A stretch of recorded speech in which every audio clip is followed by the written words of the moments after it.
Didn't. Fun times in Cleveland again. Still Cleveland.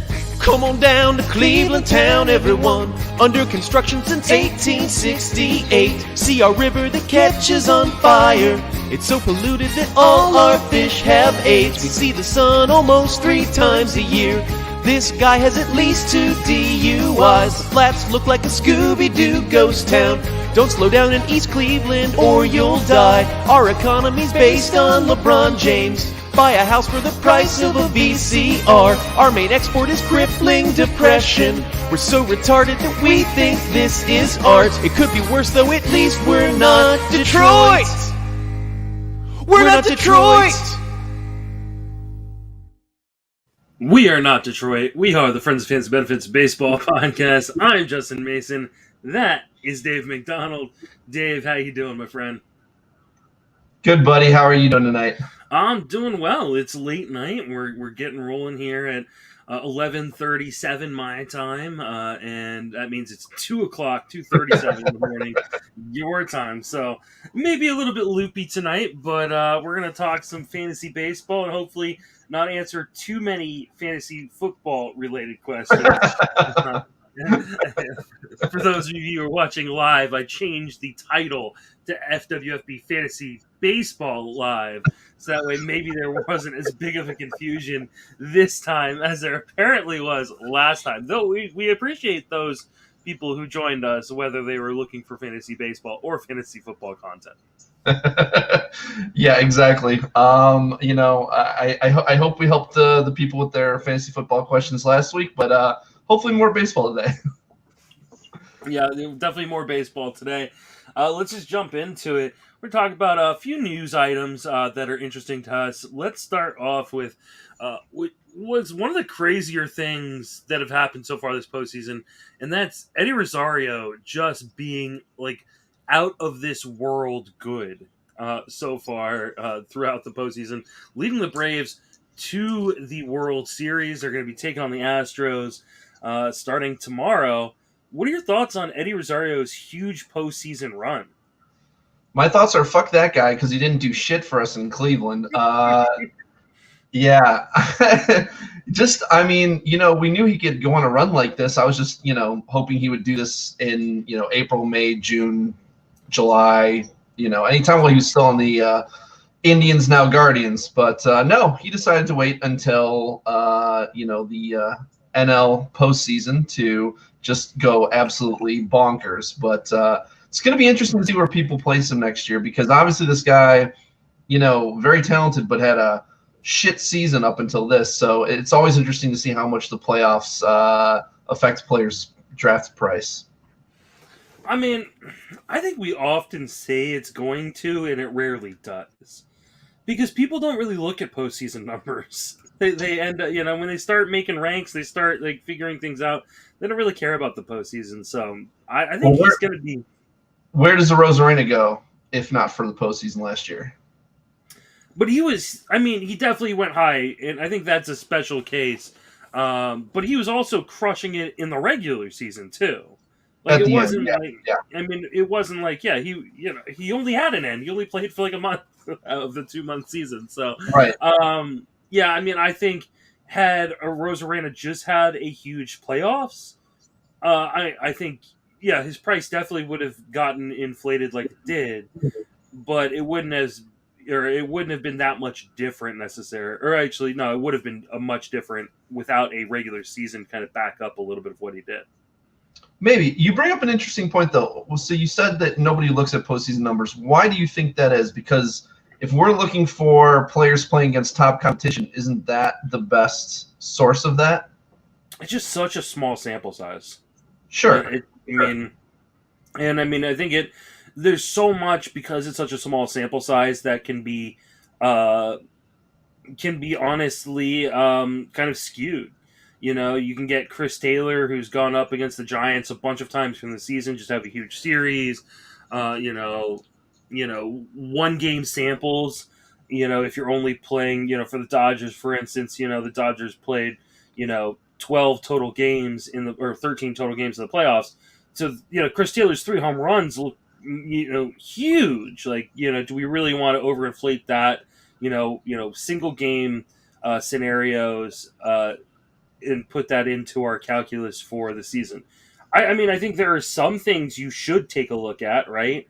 One of the reasons I was pretty high on Julio Urias coming into the season was he had thrown a ton of innings between the postseason and the regular season. I thought, hey, this might be a reason why the Dodgers don't baby him finally coming into 2021, and that seemed to work out well. So I do think there are some things. I think usage is important in the playoffs.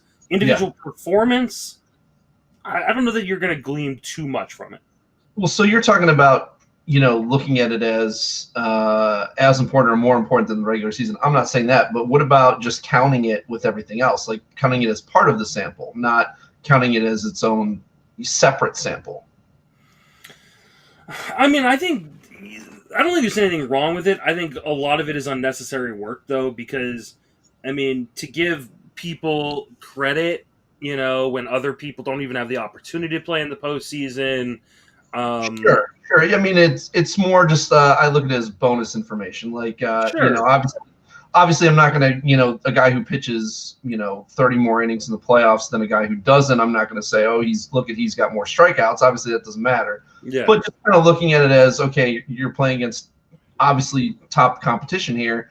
How did you do against them? I think it should be counted to some extent. I think the main reason it isn't by people is just laziness, because it's not counted. Like when I go to Fangraphs, I can't look at or at least to my knowledge, you can't look at combined regular season and postseason. Maybe you can somewhere, but I think it's really just the people don't do it because it's just more difficult. And like you said, if you're looking at everybody's just regular season, they're all kind of on the same plane. Whereas if you have to consider what they did in the playoffs, also some guys are going to have more innings or more at bats than other guys.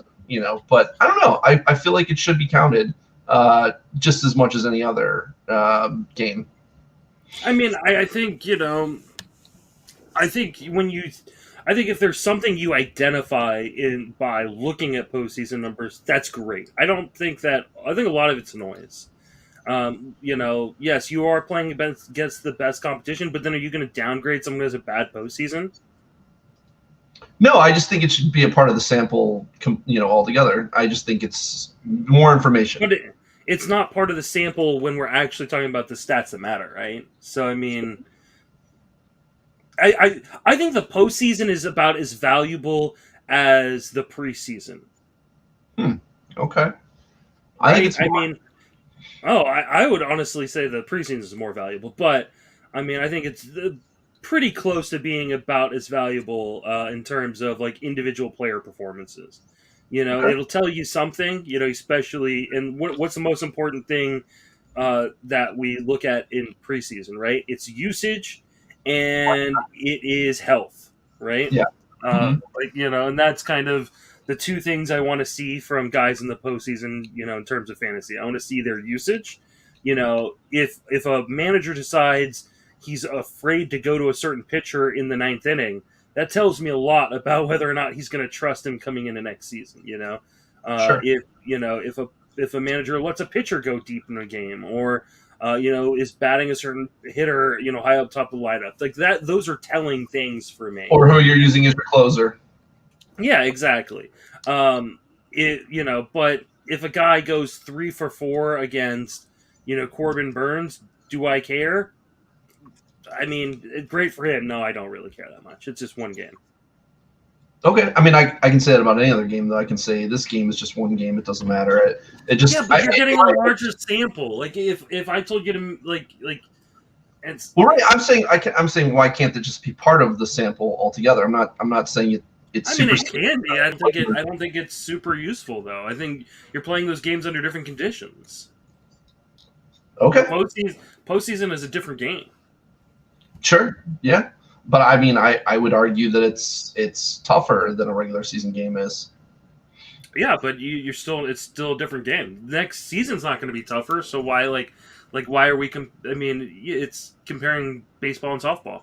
I was going to say apples and oranges, but okay. It's a different level of game necessarily. And you're not going to get that in the regular season, right? All right. So I I guguess we'll agree to disagree on this one, man. All right, we can disagree.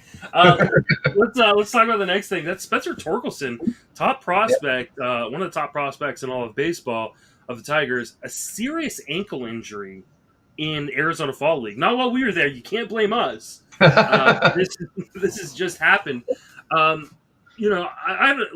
are you at on these top prospects in terms of drafting them coming into next season? Are you a guy that tends to like kind of shop, on a few of them, or I tend to ignore the top-rated ones, the ones who are at least going to be going in the top 150, unless there's somebody who really catches my eye because of what happened this year, right? Like I was big on Jared Kelenic.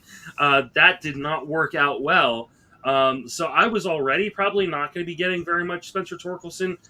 If this quote-unquote serious injury, is going to linger into the season, there will be no shares of Spencer Torkelson on my teams. So first of all, I blame Michael Govier as a Tigers fan and a resident loudmouth who at the Arizona Fall League games, there's like 75 people at these games, and you could hear Govier at any part of the stadium. He's so loud. Gotta love that guy. But yeah, I mean, he was cheering for Yusniel Diaz on a home run like a proud father. It was hilarious. So Spencer Torkelson from his Detroit Tigers. I don't know. I didn't see how serious the ankle injury was. What did they say on timeline? There is no current timeline. They've just said that it is a serious injury and that he is going to miss time. Okay, going to miss time in the regular season or going to miss time? There's no update on it. Okay. But right.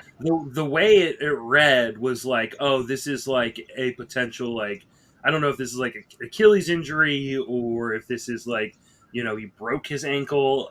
But it sounds like to me like he's gonna, he's obviously done for the rest of the Arizona Fall League, but that he actually could probably miss time coming into the season. Okay. Well, I mean, so back to the rookies thing. You were talking about what happened to you this year. You should never be overly influenced by what happens in any particular year. But I will say, in all the years I've been playing fantasy baseball, rookies are rarely a good investment in general. I mentioned on the last podcast, I'm going to keep going more and more away from rookies, but I do think that there are some times where exceptions can be made. Like if you can get a guy like Jonathan India this year, you could have gotten him for super cheap and, a guy who could potentially be leading off for a good offense. I think like you were saying, you avoid the top guys where you have to pay those, exorbitant costs. I think that makes sense. Torkelson, I don't know what his playing time situation would be next year, even if he were up. If I know that a guy is going to be playing every day and it's like a catcher rookie, then that's one thing. But in general, I'll be fading guys like him. It's just, especially a catcher, I want to make sure I'm getting stats because that's a position where you can get way behind other people who have everyday starters like Sal Perez and JTR. And if the NL gets the DH, we've mentioned a long laundry list of names there that could get everyday playing time as well. So I won't be going the Torkelson route. But, guys like Shane Baz, on the other hand, playing for a really good offense with a really good bullpen in a really good pitcher's park. It's tough to with ridiculously good stuff, and even the projection systems love him. And we'll get into that later. Yeah, we're going to talk about that because. But stuff like that, that's where it's tough to fade a rookie. But it all depends on cost. I don't know where he's going to go. It's probably going to be too high for me. But I don't ever want to say I'm completely out on rookies, but I'm still shying away from guys like this. Now, I want to clarify because you started saying catchers. Were you thinking Adley Rutschman? Because I was talking about Torkelson. Oh, you're right. Yeah, I was thinking about Rutschman, but then I don't know why I was thinking because I said Detroit Tigers, so I wasn't thinking of Rutschman originally, but then somehow I switched to that. Sorry. Yes, I apparently went into catcher mode there, but Torkelson, is he third or outfield now? I mean, they're trying him at third, but I think he's going to end up being the first baseman. Oh, first. Okay. All right. That'd be my guess is that I think they're going to give him a shot to play third, but I don't know that, especially long term, I don't think he's going to hold up at third. I think he'll end up being a first baseman. Yeah. I mean, in general, no. I'm just going to be out on guys like that. Mm-hmm. Yeah, I think I am too, and especially if a guy it doesn't seem like he's going to be up fairly early, especially because of an injury. Right. You just can't hold a guy into your roster for that long unless you have, minor league slots, which some leagues do. If you have minor league slots, that doesn't apply to you, right? Yeah. Anthony Rizzo, he wants to stay with the New York Yankees. Now, there's been no comment from the Yankees on whether or not he is in their plans or not. But it'd be interesting to see if Rizzo were to stay with the Yankees, how much would this complicate things like Luke Voigt's playing time? Yeah, that's the big thing. It's not that I don't like the idea of Rizzo playing every day in New York. I actually really like that, but will he? I don't know. With Voigt there, I mean, he played over Voigt in most games, but I really have to go back and dive into the the lineup tracker and make sure that if I'm going to be drafting someone as a first baseman, I want to make sure he's playing every day. Otherwise, it's going to be really tough to roster him. So, yeah, I mean, that would definitely kill a lot of Luke Voigt's value because, as we've spoken on before, it's not like he can play DH every day with all their injury-prone guys there. So, yeah, this would be disastrous if Rizzo ends up. Fortunately, unfortunately, I don't know whether or not. I mean, there's going to be a CBA work stoppage coming at the beginning of December. I think December 2nd is the official first day of what would be the next contract for the CBA. So work's going to stop unless they come to an agreement. It doesn't appear they're going to before then. So the question becomes with guys like Rizzo, it's like how many of these guys are going to be able to sign before that work stoppage? And how many of these guys will have trouble finding jobs because the work stoppage may go long enough in which teams make other plans for the future. So, if you're in early drafts, I would downgrade free agent veterans that aren't like cream of the crop guys, right? I'm not going to downgrade Scherzer, but guys who are like middle tier like Rizzo or even lower tier than that, I'm downgrading them in my early drafts. Yeah, that makes a lot of sense. Yeah. Michael Kopech is going to be moving into the rotation, it seems, in Chicago. He looked really good in some long relief role this year. Or is this a guy that you're going to be targeting as a starter coming into 2022? So I was just looking at his game log, and he went 5 innings once and 4 innings once, and then 3 innings a couple of times, and then the rest of the time was mostly like 1 to 2 innings. But I mean, yeah, you got to take this seriously because there's a lot of there's a lot of comparison to Freddie Peralta in my opinion here. Like before they put him in the rotation, and people are kind of doubting like, are they actually going to let him go 5? I don't know. The White Sox are a team that really give their starters some length, so.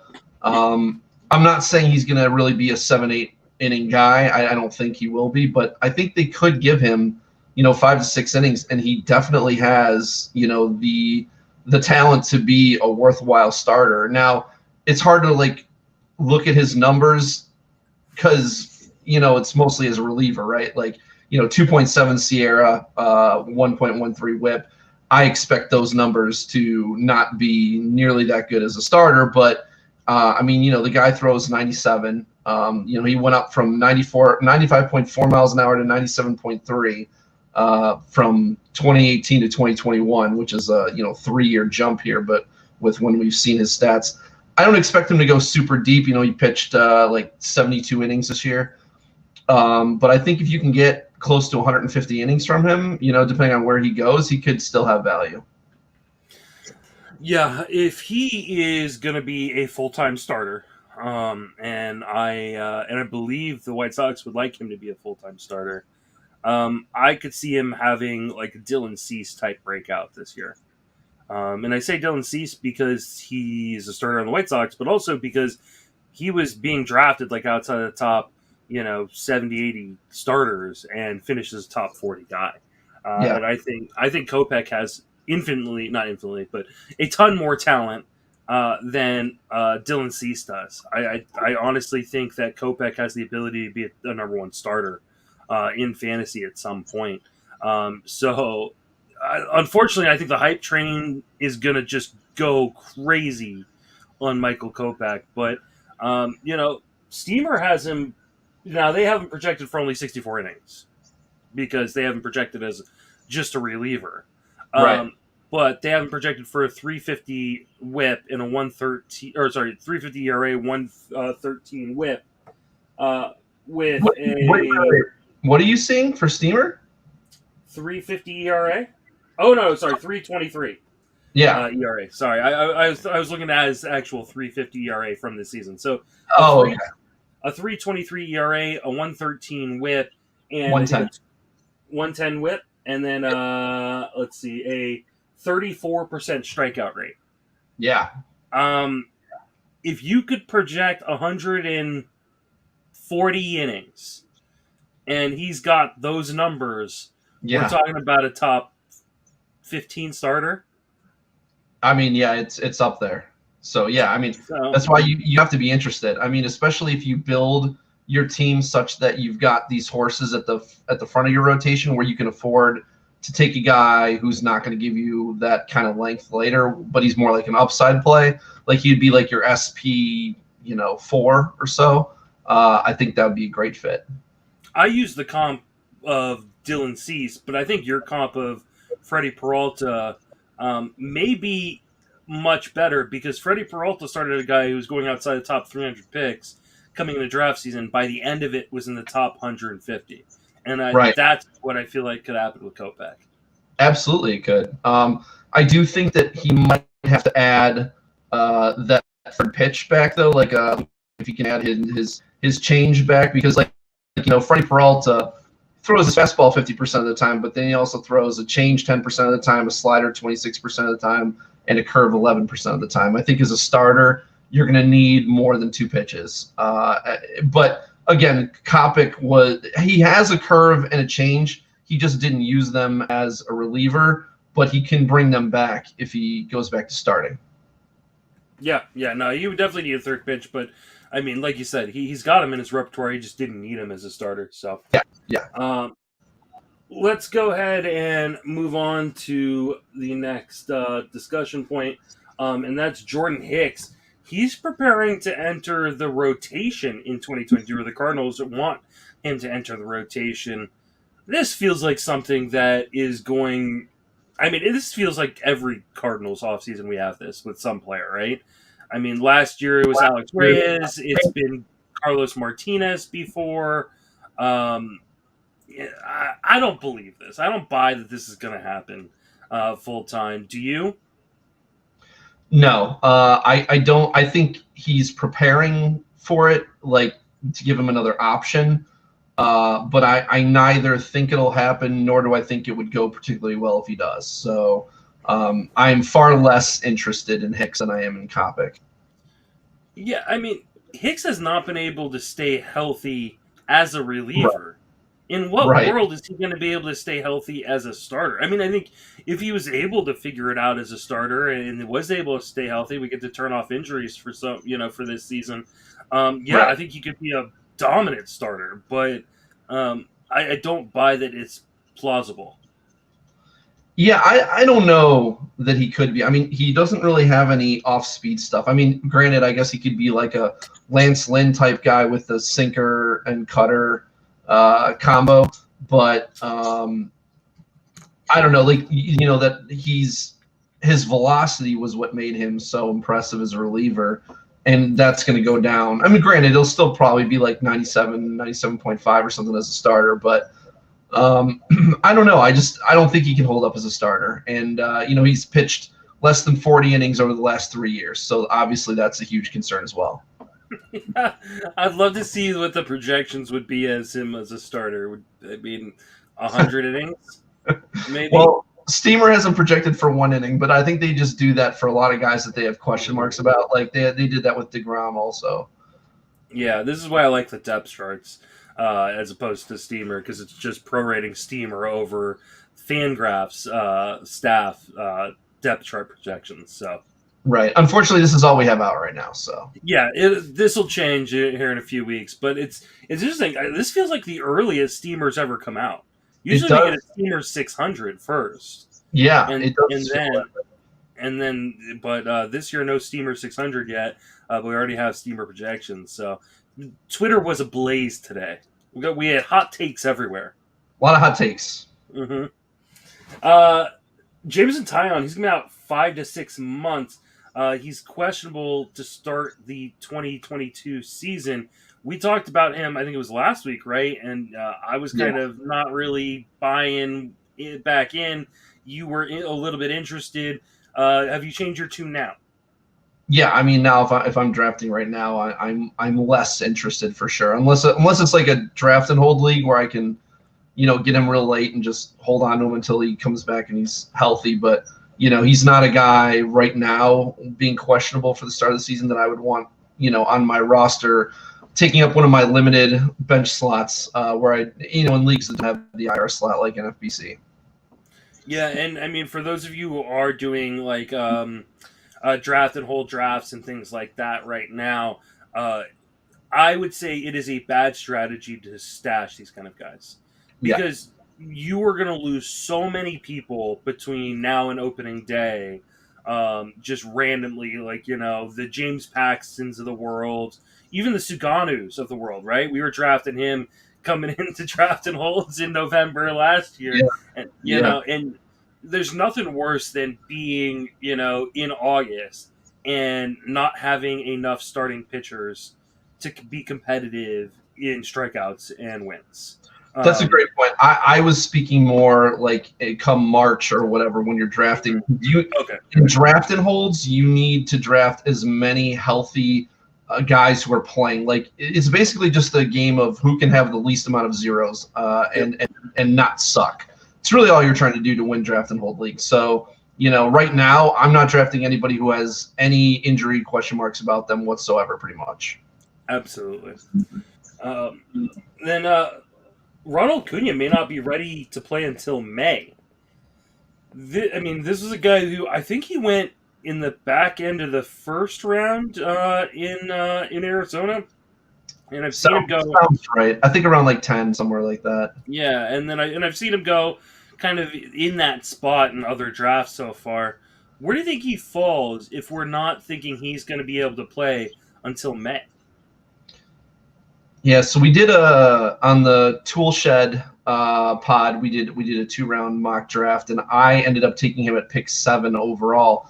That was with the thought that he was going to be back, and he still could be, but.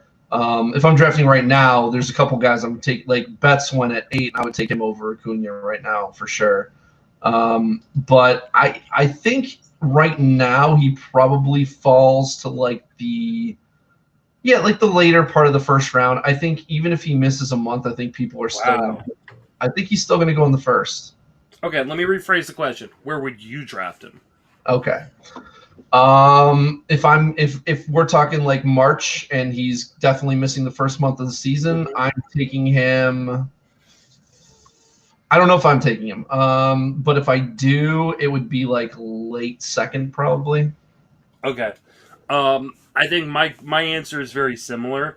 I don't know that I am taking him. I'm probably not taking him, but he's not a top 2-round pick, and I would have to say he's likely not in my top 4 rounds. Okay. Like, there's just too much. This feels like Mike Soroka all over again. Same team. Like, this just feels like we think he's going to be back in May. Yeah, but we don't know. Right? Yeah. This is the face of their franchise. Right. And they'll have either come off of winning a World Series or have just lost in the World Series. They're not going to fuck around with this future. I mean, this is the guy who they hope they'll be able to ride for like the next 10 years. I think they're going to take it very slow, be very careful with him, make sure he's completely healthy, and yeah, he is. I've got to probably update my outfield ranks here in the next few days, but I can promise you he is not like a top 15 outfielder for me. Maybe not even top 20. Okay. I'm going to be very, very risk averse with this one. That's very fair. Yeah, I mean, obviously that's generally what I go to as well. He does have health on his side, and obviously the upside is that you get a top 3 player. So I take that into consideration as well. Like, it doesn't seem to me like the type of injury that would cost him, like that it's going to be a Mike Soroka situation, but it could be. I mean, we did see that with him. And he does need his, legs to run too. So obviously could at the very least hurt him in the stolen base department. So I definitely see that risk there. Let's say he is back in May. Let's say he's back mid-May, May 15th, right? Yeah. Do we expect him to be an everyday player?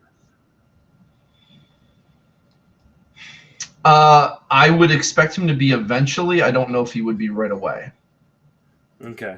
So we're talking about a guy that is, we're going to say he's going to miss 6 weeks of the season. We don't know. He could miss none of the season, right? He could miss way more. But we're just going to say for this scenario that he's going to miss 6 weeks of the season. And then for maybe the first month of the season, he's playing 4 or 5 days a week. Like, that's a lot of plate appearances you're giving up in the second or third round. And, right. To me, it just seems like there's too much that can go wrong here. Yeah. I love the talent. And I mean, I agree. Like, if he was healthy, or if we felt like there was a real chance that he was going to be ready at the start of the season, he's a first rounder, right? Yeah. And if he's healthy, he's a top 2 or 3 pick. But yeah, there's a lot to go wrong here, and I'm not going to be holding on to that bag. And you can take guys like Luis Robert or Cedric Mullins or even Tyler O'Neill. Like, there's other guys out there who might not be as good as Acuna, but we're going to give you close to that, but with much more security and health. And that's generally how I approach things. Is if there's a guy who gives me about what I can, like, close to what I can get from someone, I don't care about taking a lesser player if they're, if they're coming into the season healthy compared to someone who's not. And I want to say, like, I think Acuna is going to get the benefit of the doubt because he's young and because he's talented. But this is the 3rd season out of 4 seasons in the majors where he's missed time. That's a good point. Yeah. Like, we don't give the benefit of the doubt to guys who are in their mid to late or in their late 20s, early 30s. Yeah. When they have missed, large, we're not giving. Trout is dropping out of the first round for lots of people, and some people are going to say he shouldn't even be a second round pick because he's missed time the last 4 seasons. Yeah. But we're willing to give Acuna the benefit of the doubt, even though we know for a fact he's likely not going to, or not for a fact, we're pretty sure he's not going to be ready at the start of the season. I mean, I understand people are, kind of have their rose-colored glasses on because the tools are so amazing. But, I mean, they're not that much more amazing than Mike Trout's. So, like, why are we giving Acuna the benefit of the doubt when we know he's hurt over Mike Trout, who we think, should be healthy coming into the season? Yeah. I think for Trout, it's more the age plus the lack of steals. Yeah. You're getting a more complete player from Acuna that you're not. Like, I'll still take Acuna over Trout, to be honest with you, and that's not really close for me. But I don't expect to have either, to be honest with you. Yeah, I mean, I don't know that I'm gonna have either, but I'm definitely taking Trout over Acuna, given what we know now. That could change. Oh, okay. Yeah, that's fair. If we have more information in March, I may say, oh, he's going to be ready, second week of April. All systems are go. But right. As we speak right now, I'm leaning Trout for sure. Okay. Moving right along to happier subjects. You want to talk about Luis Urias, who changed his mechanics coming to 2021. So talk a little bit about that. Well, I just saw it in Jeff Zimmerman's Mining the News, and I thought it was interesting because he was someone who I was big on Luis Urias in the minors, and then he came to the majors and kind of flopped early on, and then kind of got an opportunity this year due to injuries, and was really actually pretty solid for them for a while. He started to show that that power that he had been for a while. And reading this, it kind of made sense because he changed his mechanics coming into 2021, started squaring up his shoulders and better using his lower half, which helped him get the ball in the air more often and have harder contact. So his 9.2% barrel rate was a career high, which was more than double his previous high of 4.4% barrel rate. So, we're talking about a guy who's like super talented in the minors. This guy actually, until he got to the it was AAA in 2018. But even in 2016, when he was in Triple, well, that was a small sample. But until AAA, he had a pretty small K rate too. And then when he got to the majors, it was kind of like up to 26%. But then it was back down to 20% this year. So I'm kind of bullish on his ability to hit for a decent average and give you some pop. And he runs a little bit. I mean, he had 5 steals this year. But he looked more like a 10 steals guy in the minors. So I don't know.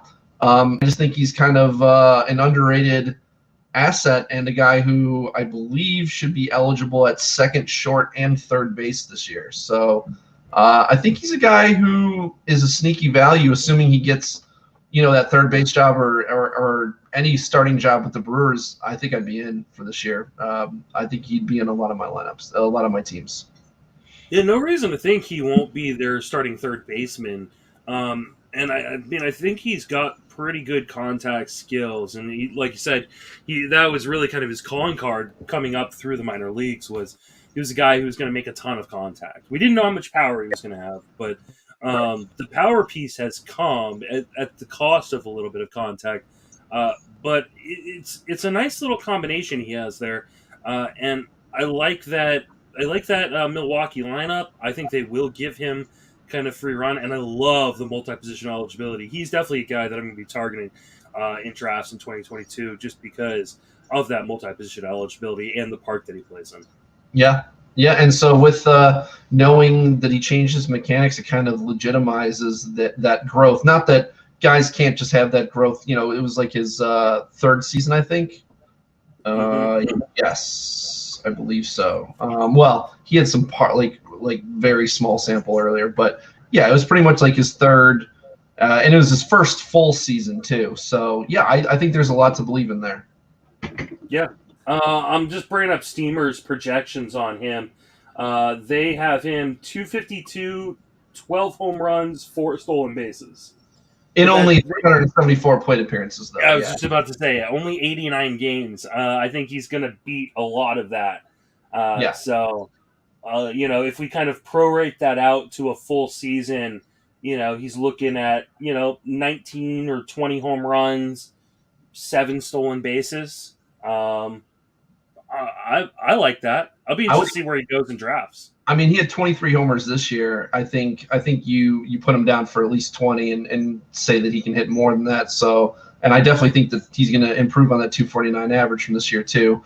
I don't care too much about Steamer's plate appearance, innings pitched projections, because some of them are way too bullish and some of them are, they're just not very good at projecting playing time, especially this early, where I'm looking more for skills. Yep, I'm right there with you. Keston Hiura had a procedure to clean up his elbow. There's some talk that he could move into the outfield and kind of become like a super utility guy with the Brewers as well. I know we have a friend in Mike Curlin who's not ready to give up on Keston Hiura yet. I don't think I'm ready to give up on him either. He's a bit too talented, I think, to kind of give up on him. Where are you at on Keston Hiura? He's the guy who, as long as I'm not drafting him where I have to count on him, it's fine. If you want to, I mean, I don't know that he'll have a place to play next year, but if he does, he could be an option. I definitely wouldn't want him on a draft and hold. I want to make sure I'm filling those slots with guys who I'm going to be able to play regularly. But in a fab league where I can drop him and pick someone else up, sure. I think it's probably more likely that whoever drafts him is going to end up dropping him, and then like maybe late in the year he finally gets some playing time and starts showing some value, and that's when someone's going to pick him up for cheap, and they're going to be the ones who reap the benefits of him. Yeah, part of the problem is I don't know where he plays full time. Yeah. I mean, unless he turns back into the guy that he was prior to falling apart this year. I mean, they still have Lorenzo Kane under contract. They still have Roddy Telez under contract. Um, you know, they have Tyrone Taylor, who was a real interesting guy for them in the outfield as well. So I don't know that. I mean, he needs to become an outfielder to find playing time because there's no room on the infield right now. Even the I mean, outfield's pretty crowded too. I mean, Avi wasn't even playing every day, so I think Avi is a free agent, I believe. okay. But they're still locked into that atrocious Jackie Bradley Jr. contract. Yeah. Whew. And I mean, if he wasn't a good enough defender at first and second, what's he going to look like out in the outfield? Good point. Yeah. So, yeah, I mean, I'm not giving up on him. I mean, DH is coming, right? At least we believe the DH is coming. We to believe. The National League. So, maybe he ends up becoming the DH, or Telez becomes the DH and he can play first. But yeah, right now I don't know that there's no draft I'm taking him in right this minute because, like you said, the draft and holds. Right, if you're drafting right this minute, you need guys who are going to get plate appearances, and I don't know where those plate appearances are coming from with a guy like Hira. Yeah, exactly. And I mean, if you just think about it, like if he doesn't have, I mean, unless they give him a spot, let's assume they don't give him a spot going into the regular season, like how holding him on your roster is going to be so difficult because there's going to be people you're going to want to pick up after the first week. So, because you're going to have, there's going to be guys who are starting to break out. You're going to see some metrics that look interesting, and you're going to go, oh, I want to pick them up. And then you've got Keston Hira, who might have played one game for you that week, so you have no idea what he's going to be or whatever. Like, it just feels like he's going to frustrate you, and I just don't think I'm in on the talent enough to want to do that in those types of leagues. Absolutely. Kyle Farmer played in the second half through a sports hernia injury. Why do we care about this, Dave? I don't know that we do. I mean, because he actually kept playing pretty solid baseball through that, but I guess it just shows even more that the guy's kind of a legitimate hitter now. I mean, I don't know. I don't know. I'm kind of torn between whether he's going to be over or undervalued next year. Maybe he'll be correctly valued. I don't know, because he obviously had that big streak where he was like on fire, and I don't know if that's going to stick in people's minds. But he ended the year with 16 homers at 263, and he's eligible at only shortstop. Okay, he played at 5 different positions, but the only position he's going to be eligible going into next year is going to be shortstop. So, at least in leagues that are 20 games for eligibility, Yahoo will probably have him eligible at 1, 2, 3, 4, 5 positions, where he was actually eligible at catcher for this year, which is really interesting, despite playing 0 games at catcher. Because didn't Yahoo, like everybody, retained their eligibility from 2019? I think he was the backup catcher in 2019. Yeah, exactly. So it was really interesting because he had 15 games at catcher in 2019. I don't know what their threshold is, if it's 5 or 10 or whatever, but so no more catcher Kyle Farmer this year, unfortunately. But I mean, I think he's a guy. If you need a late middle infield guy, just to throw on there, if he looks like he's going to be starting for them, I don't know, but. He was better, much better than expected. Yeah, I would be. I mean, I guess I wouldn't be super surprised. What's Jose Garcia's new name? I can't remember. Barrero. Thank you. Jose Barrero. I mean, I think there's a chance he could be up and challenging for playing time next year. I just don't know that Kyle Farmer's interesting enough to even. Yeah. Discuss at this point. Yeah, I'm not going to be. I mean, he's a guy in a draft and hold who's interesting late because he could play, and because he can play so many different positions, he'll rack up weird plate appearances week in and week out. Yeah, I think he actually would be a guy who you can take late in a draft and hold and get some value out of. Speaking of sports hernias, apparently DJ LeMahieu played through a sports hernia as well. I don't know what's going on with all these players getting these hernias issues, but Wear a jockstrap, guys. Anyways, does this make you feel more inclined to buy on a buyback? It actually does. Yeah, we talked about him on the last pod, and I think I'm just getting talked more and more into DJ LeMahieu. Like, I love guys that I can get a little later who can really help boost my team average like that. Like, Michael Brantley, but there's just not that many of them.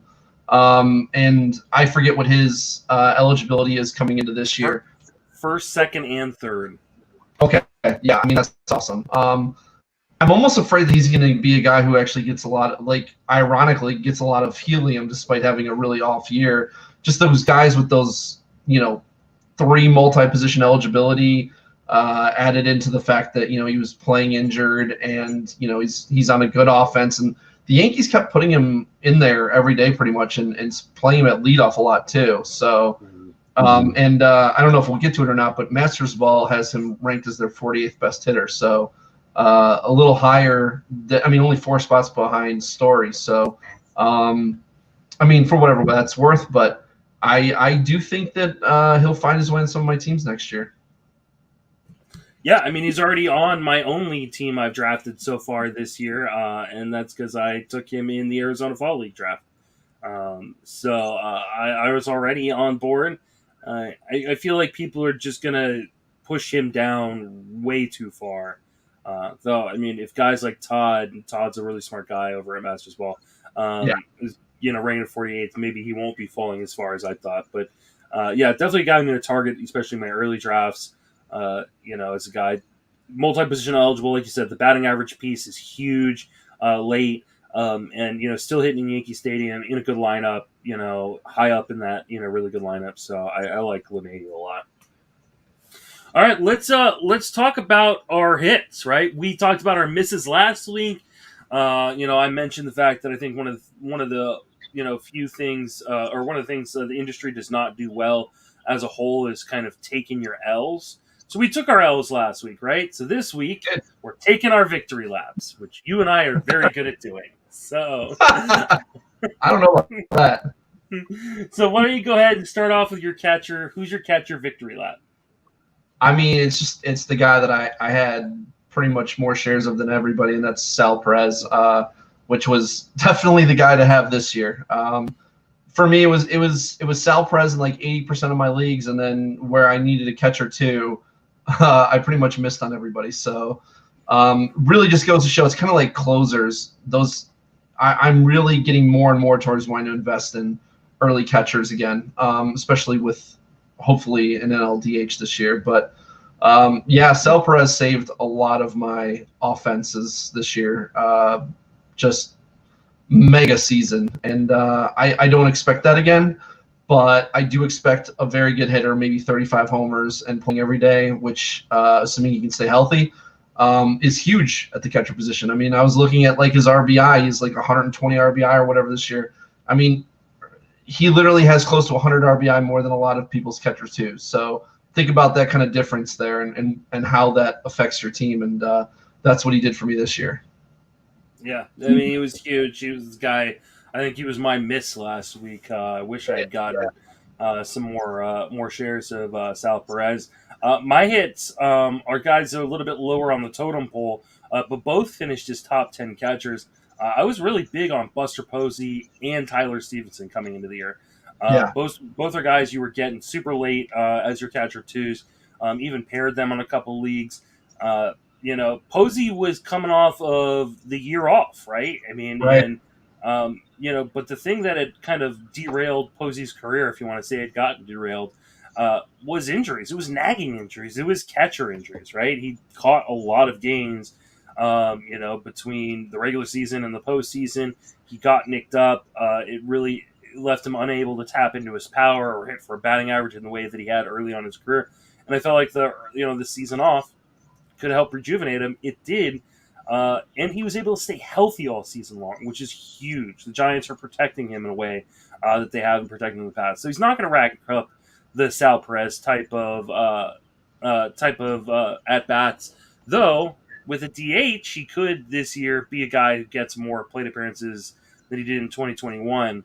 as they will likely have him as one of their best hitters available to DH when he's not catching. So I'll be going back to the well on Posey because I think some people are going to try to, especially those who really buy into 3-year averages, are really going to regress in probably too far in their projections. And then Stevenson, I mean, he's a guy that I first saw at the Arizona Fall League in 2019. Really, really loved what I saw. Really needed the opportunity. Got more of an opportunity this year, but I think he'll get an even bigger opportunity next year. So again, another guy I'm going to be going back to on because he can DH, and they also don't have Tucker Barnhart coming back unless they re-sign him. So I think Tyler Stevenson is in for a massive year. This is coming up in 2022. Okay. I was just looking at Tyler Stevenson because I remembered he didn't play enough for me to really feel like he was a big hit. I mean, he hit 286, 10 homers, 56 runs, 45 RBI. It's very solid, especially for a catcher too. But I feel like he was only playing like 2 to 3 days a week a lot of times. So especially early on in the season because Tucker Barnhart started off so hot. Right, yeah. And Barnhart, they leaned on him a lot as a defensive catcher. Do you not think that since he would bring someone else in? I mean, is Stevenson that kind of defensive? I have no idea. I didn't think he was. No. He's definitely improved his defense. His defense was the main issue with why he wasn't brought up as quickly as people thought he probably should be brought up. But he's worked a lot on it. He's gotten a lot better. He's definitely not a defensive wizard by any stretch, and I do expect them to bring someone else in to handle some of the defensive catching. But I also think he's a guy who could find himself as the DH when he's not catching and have a big season, the Austin Nola type season where he ends up getting 140 games played because he's able to DH in 60 of them or something.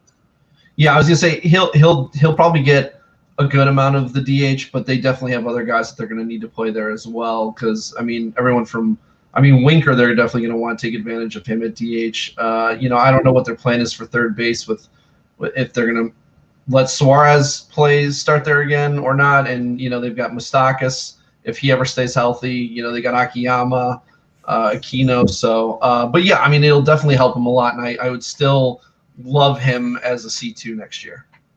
Yep. Let's talk about first base. Where's your big miss there? Are we doing big hit. Your big hit. Sorry. So I would say I didn't have as much Votto as I would have liked, but I did have several shares, and Goldschmidt was the other one. Like if I was going early at first base, Goldschmidt was my target. If I was going late, it would be like mostly Votto. With Mountcastle sprinkled in there. He actually ended up doing pretty well overall too. Mm-hmm. He had a real rough start, but and Mancini as well was another guy that I had some shares of. But yeah, Goldie and Votto were my two big hits this year, and those veterans that people kind of discount, they're still good, man. Yeah, on that same kind of thought process, my big hit at first base was Max Muncy. Okay. And it was largely because everybody overinflated the 2020 small sample.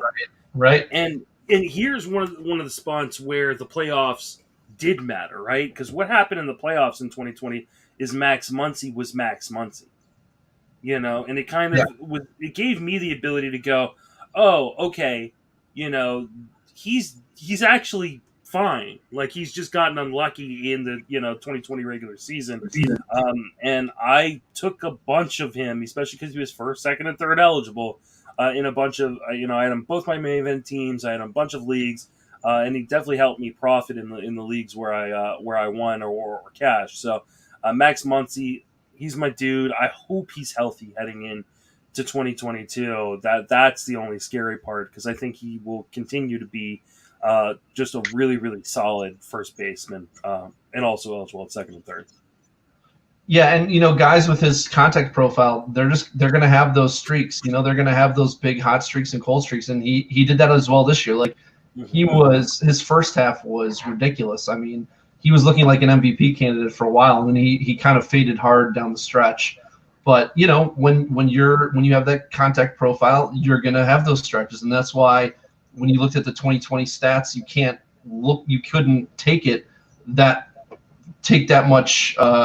It didn't matter because he just was on a cold streak. If the season had kept going, he would have eventually hit a hot streak, and it would have evened out most likely. So, it's good of you to identify that. I ended up with him one share I had of Muncie in Glarf where I won the overall. So obviously he helped me a lot there as an OBP guy, really good OBP guy with all those multi-positional eligibility.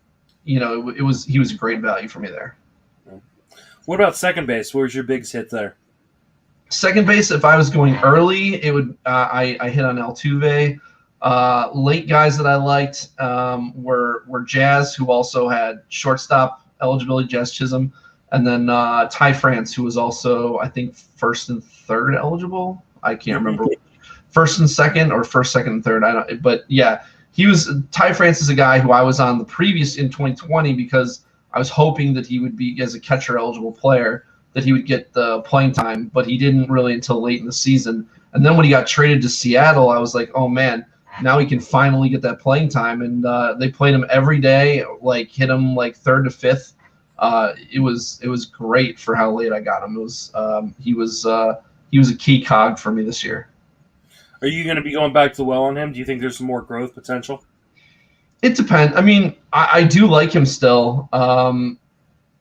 I don't know that he has the upside to do a whole lot more. I don't think he's some massive home run guy, but I think he's got contact skills, and I think a lot of his value is derived from getting those runs and RBIs by playing every day in good lineup slots. So, you got a guy who could hit 290 with 20 homers, or maybe even 280, 285. That's fun too. With 85 runs and RBI. It just all depends on where I can get him. So looks like he's going to be eligible. He barely kept second base eligibility, so he'll be first and second next year. So I could see myself with him again if he goes at a decent slot.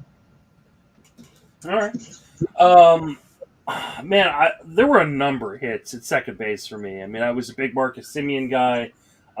There were a lot of people There were a lot of people weirdly fading Ozzie Albies coming into the season, and I think all of those people should eat some crow. But those were also two guys going up, fairly high in drafts. So, I think the one I want, or the two I'll kind of point out, Jonathan Scope. People just fade old guys.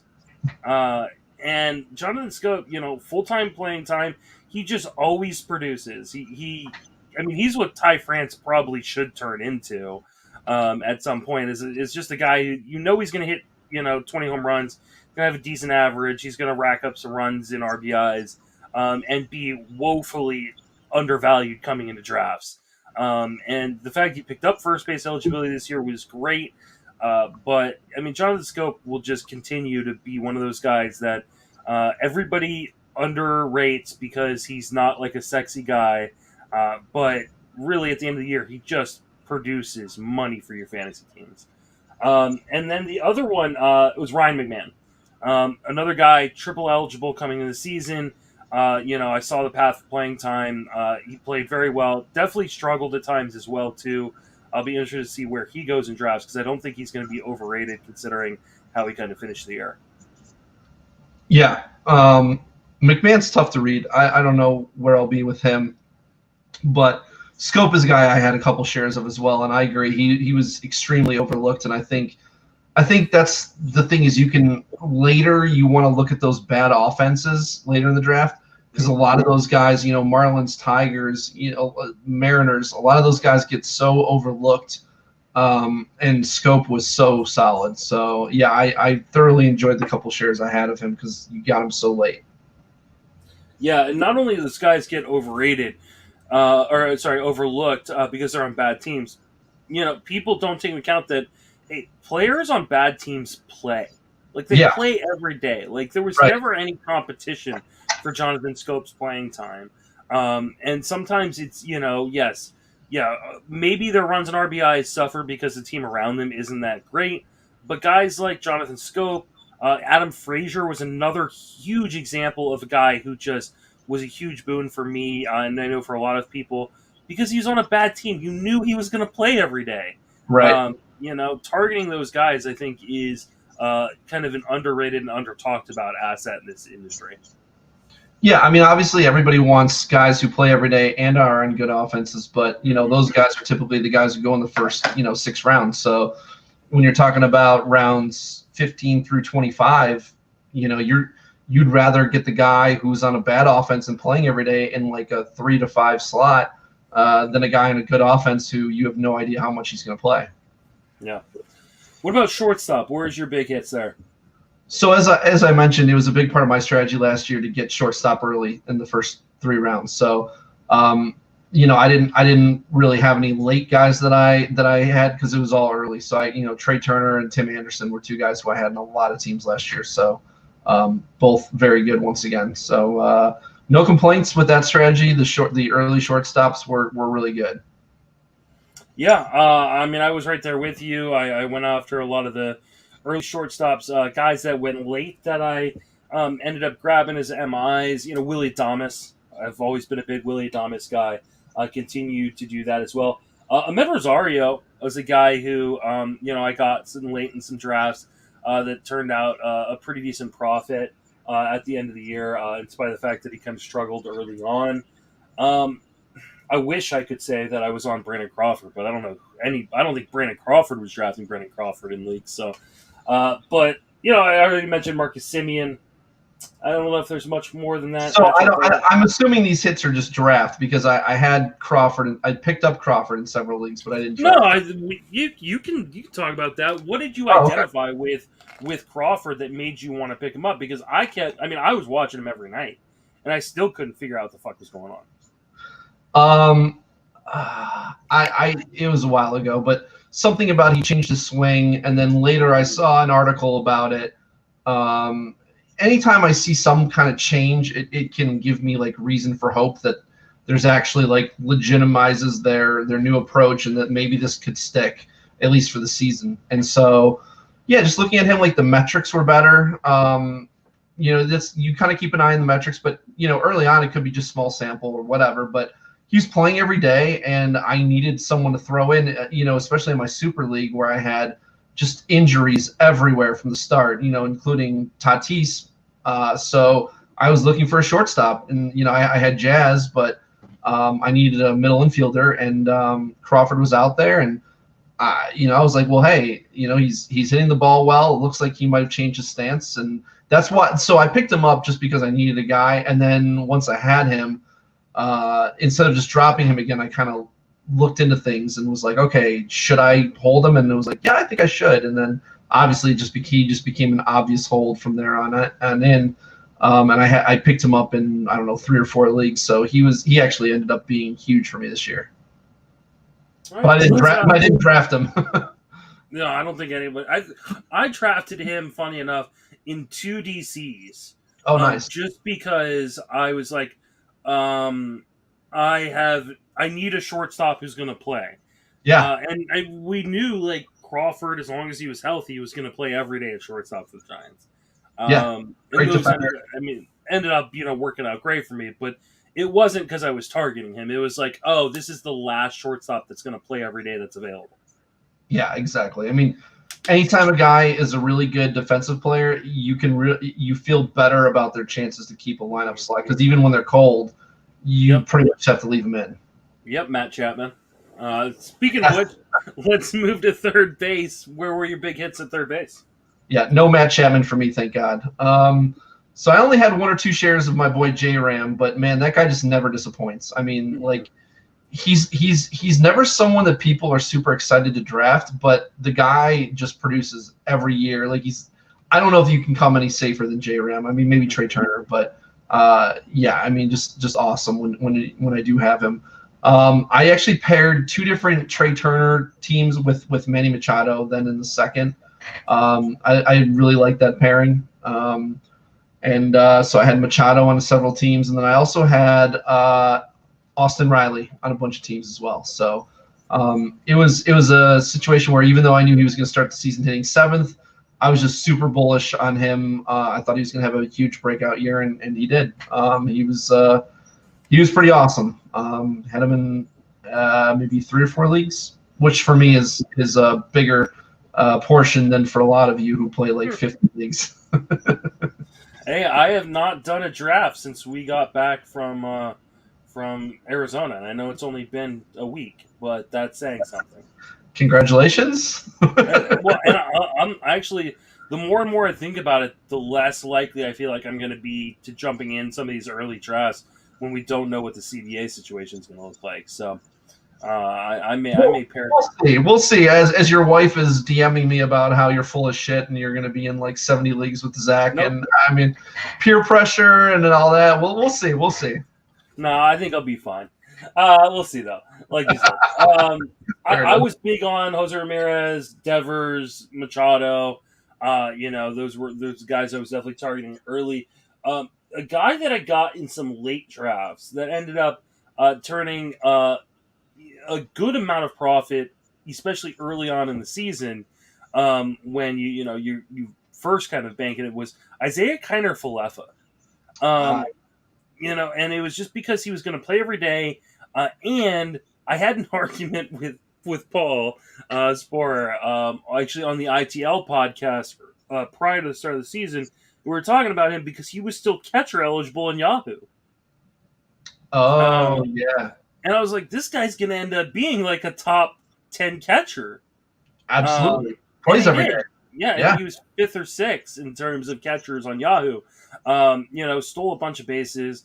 Again, I don't think he's a very good baseball player necessarily, but the Rangers really like him. Yeah, they do.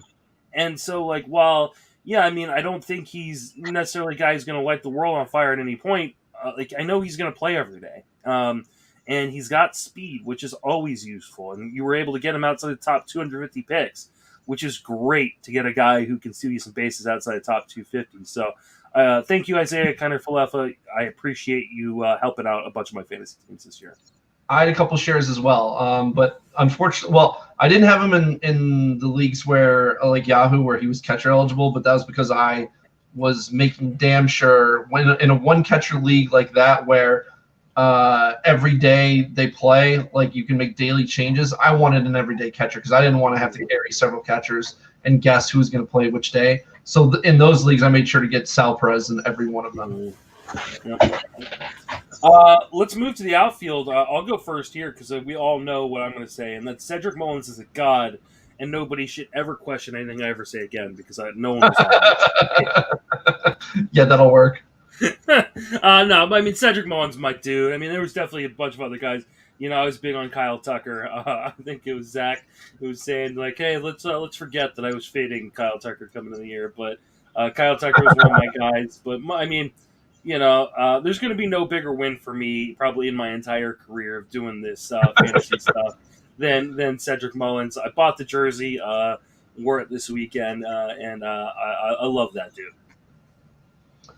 Yeah, I had no Mullins, which sucks because I had all the Mullins in 2020, unfortunately. So, guy I absolutely loved, and then I wanted him this year too. I just never got him. I don't know if he got some late helium or whatever happened, but he kept going before I was even looking to take him early, and he still kept going before me. So, even in the leagues, not with you in them. So obviously with you in them, obviously I can see why I didn't get him, but.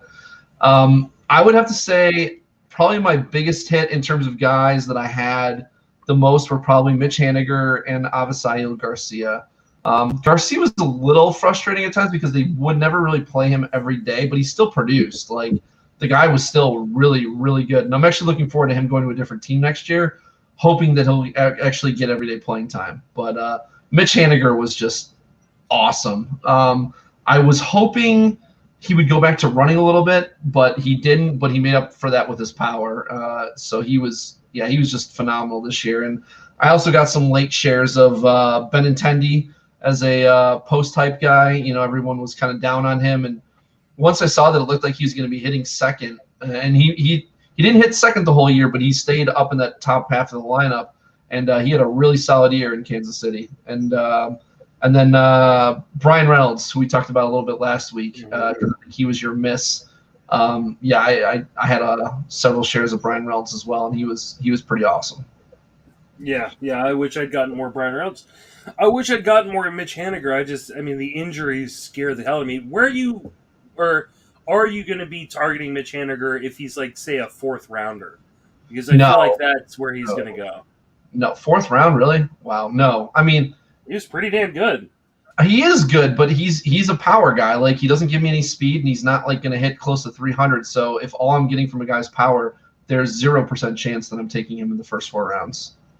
I'm going to see if I can pull up our draft and see where he went, but it's probably going to take me longer. All right, folks, it'll be about a half an hour. So if you want to go grab a drink, maybe go to the bathroom, come back. Justin will probably be done figuring out where he went in the draft by that point. We need the Jeopardy sound going during this time. Mm-hmm. Yeah, I need to buy one of those machines that Govier and Curlin have, the pump-in music. I'm not going to find it. We'll find out where he's going. A good host would already have that ready, Justin. Yeah, I'm not. I will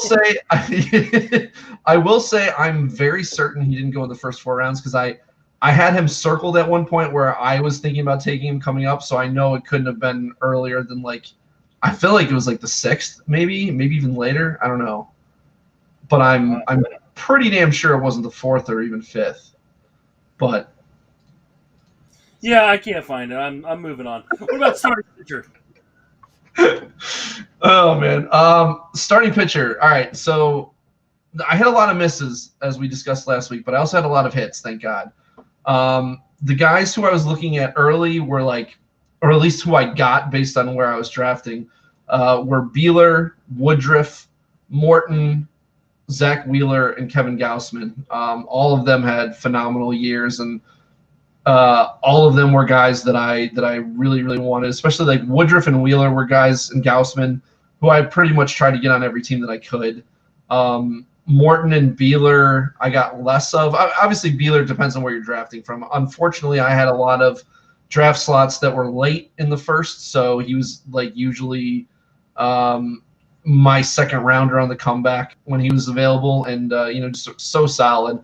When we're talking about later guys to hit on, and this is really where you make that money, Trevor Rogers, Dylan Cease, Pablo Lopez, and Robbie Ray. I actually had in a couple of leagues as well. So Phil and I there weren't a whole lot of pitchers that I was on with Phil on, but we both agreed on Robbie Ray, and he got him everywhere. I only got him on 2 or 3 teams, but I was still very pleased with where I got him, obviously. So and Trevor Rogers is just a guy who I love. So yeah, did pretty well with the starters. I had a mix. I had a mix of big hits and big misses in the starters. I think a lot of us had a lot of those big hits, big misses. Haniger went in the 10th round of that draft, so yeah, that's much lower than I thought. So yeah. My hits. I talked about Julio Urias earlier. I was a big Corbin Burns guy. I was the one who got made fun of in our Battle of the Podcast draft for taking him in the 4th round. That doesn't seem like, people did not like me taking him in the 4th round. I was a big guy on Jose Barrios. I was big on Frankie Montas and Chris Bassett. Anthony DeSclafani was another guy that I was kind of big on going late. Love those Giants reclamation projects. So, love those guys. A lot of those guys are going to be going back to well. And Chris Bassett still seems like he is going to be underrated heading into 2022. I don't know if it's the fact that he got hurt at the end of the year is kind of, or if it's being on the A's. I don't know why everybody hates Chris Bassett, but he's still going lower in drafts than I thought he would be. I think he doesn't carry the cachet of that legit ace. I think people don't really think of him as that good of a pitcher. And yeah, obviously the late season injury, I think, really kind of lowered his draft cost. So he could be a really good value next year. But yeah, I don't think people ever really completely bought into him as like a really good starter. I think they thought of him as like, maybe like an SP 4 or 5 or something like that. But I think he's very interesting at probably a lower draft cost. Yeah, I wonder. I mean, I wonder if because he's guy who has this kind of workhorse mentality that people go, oh, he's but I mean, he got up over a strikeout an inning this year. Like, I mean, he was much more than just a workhorse. And he's now coming off pretty much 4th great season in a row. At some point, we just have to give him some credit for just being a really good pitcher. Yeah, and pitching in a fantastic ballpark. Right. No, I agree. I think he's pretty solid. I mean, granted, his Sierra numbers don't look great, but he could be one of those guys who just outpitches his peripherals every year. So, I mean, he's done it now for 4 straight seasons. So, and he actually even the 2 seasons before that, other than the 2016 where he was just hurt. So, yeah, pretty much every year he's outpitched his peripherals. So, I would say you could probably bank on that continuing. Yeah, I think I will. Let's finish out with relief pitcher. There were a lot of misses for me in relief pitcher, but a few hits. What about you? Where are your hits? Like I said last week, fortunately for me, this was pretty much all hits for me. So I had a shit ton of Hendricks. I had Hendricks on like 80% of my teams.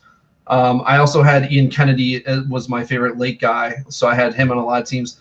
And my other favorite late guy was McGee. So the 3 of them I had on just pretty much most of my teams, and then I had some sprinkled in some Iglesias, Aroldis, and even a nearest or share or 2 in there as well. So closer was very good to me this year. Yeah, closer was not very good to me this year. The guys I hit on were guys who I took early, and one of the reasons why I talked about, I don't do the don't pay for saves moniker, right? Because it's just so hard to pick the late guys. So. A lot of Liam Hendricks, a lot of Aroldis Chapman, a lot of Josh Hader this year for me. I was willing to take those 3 guys.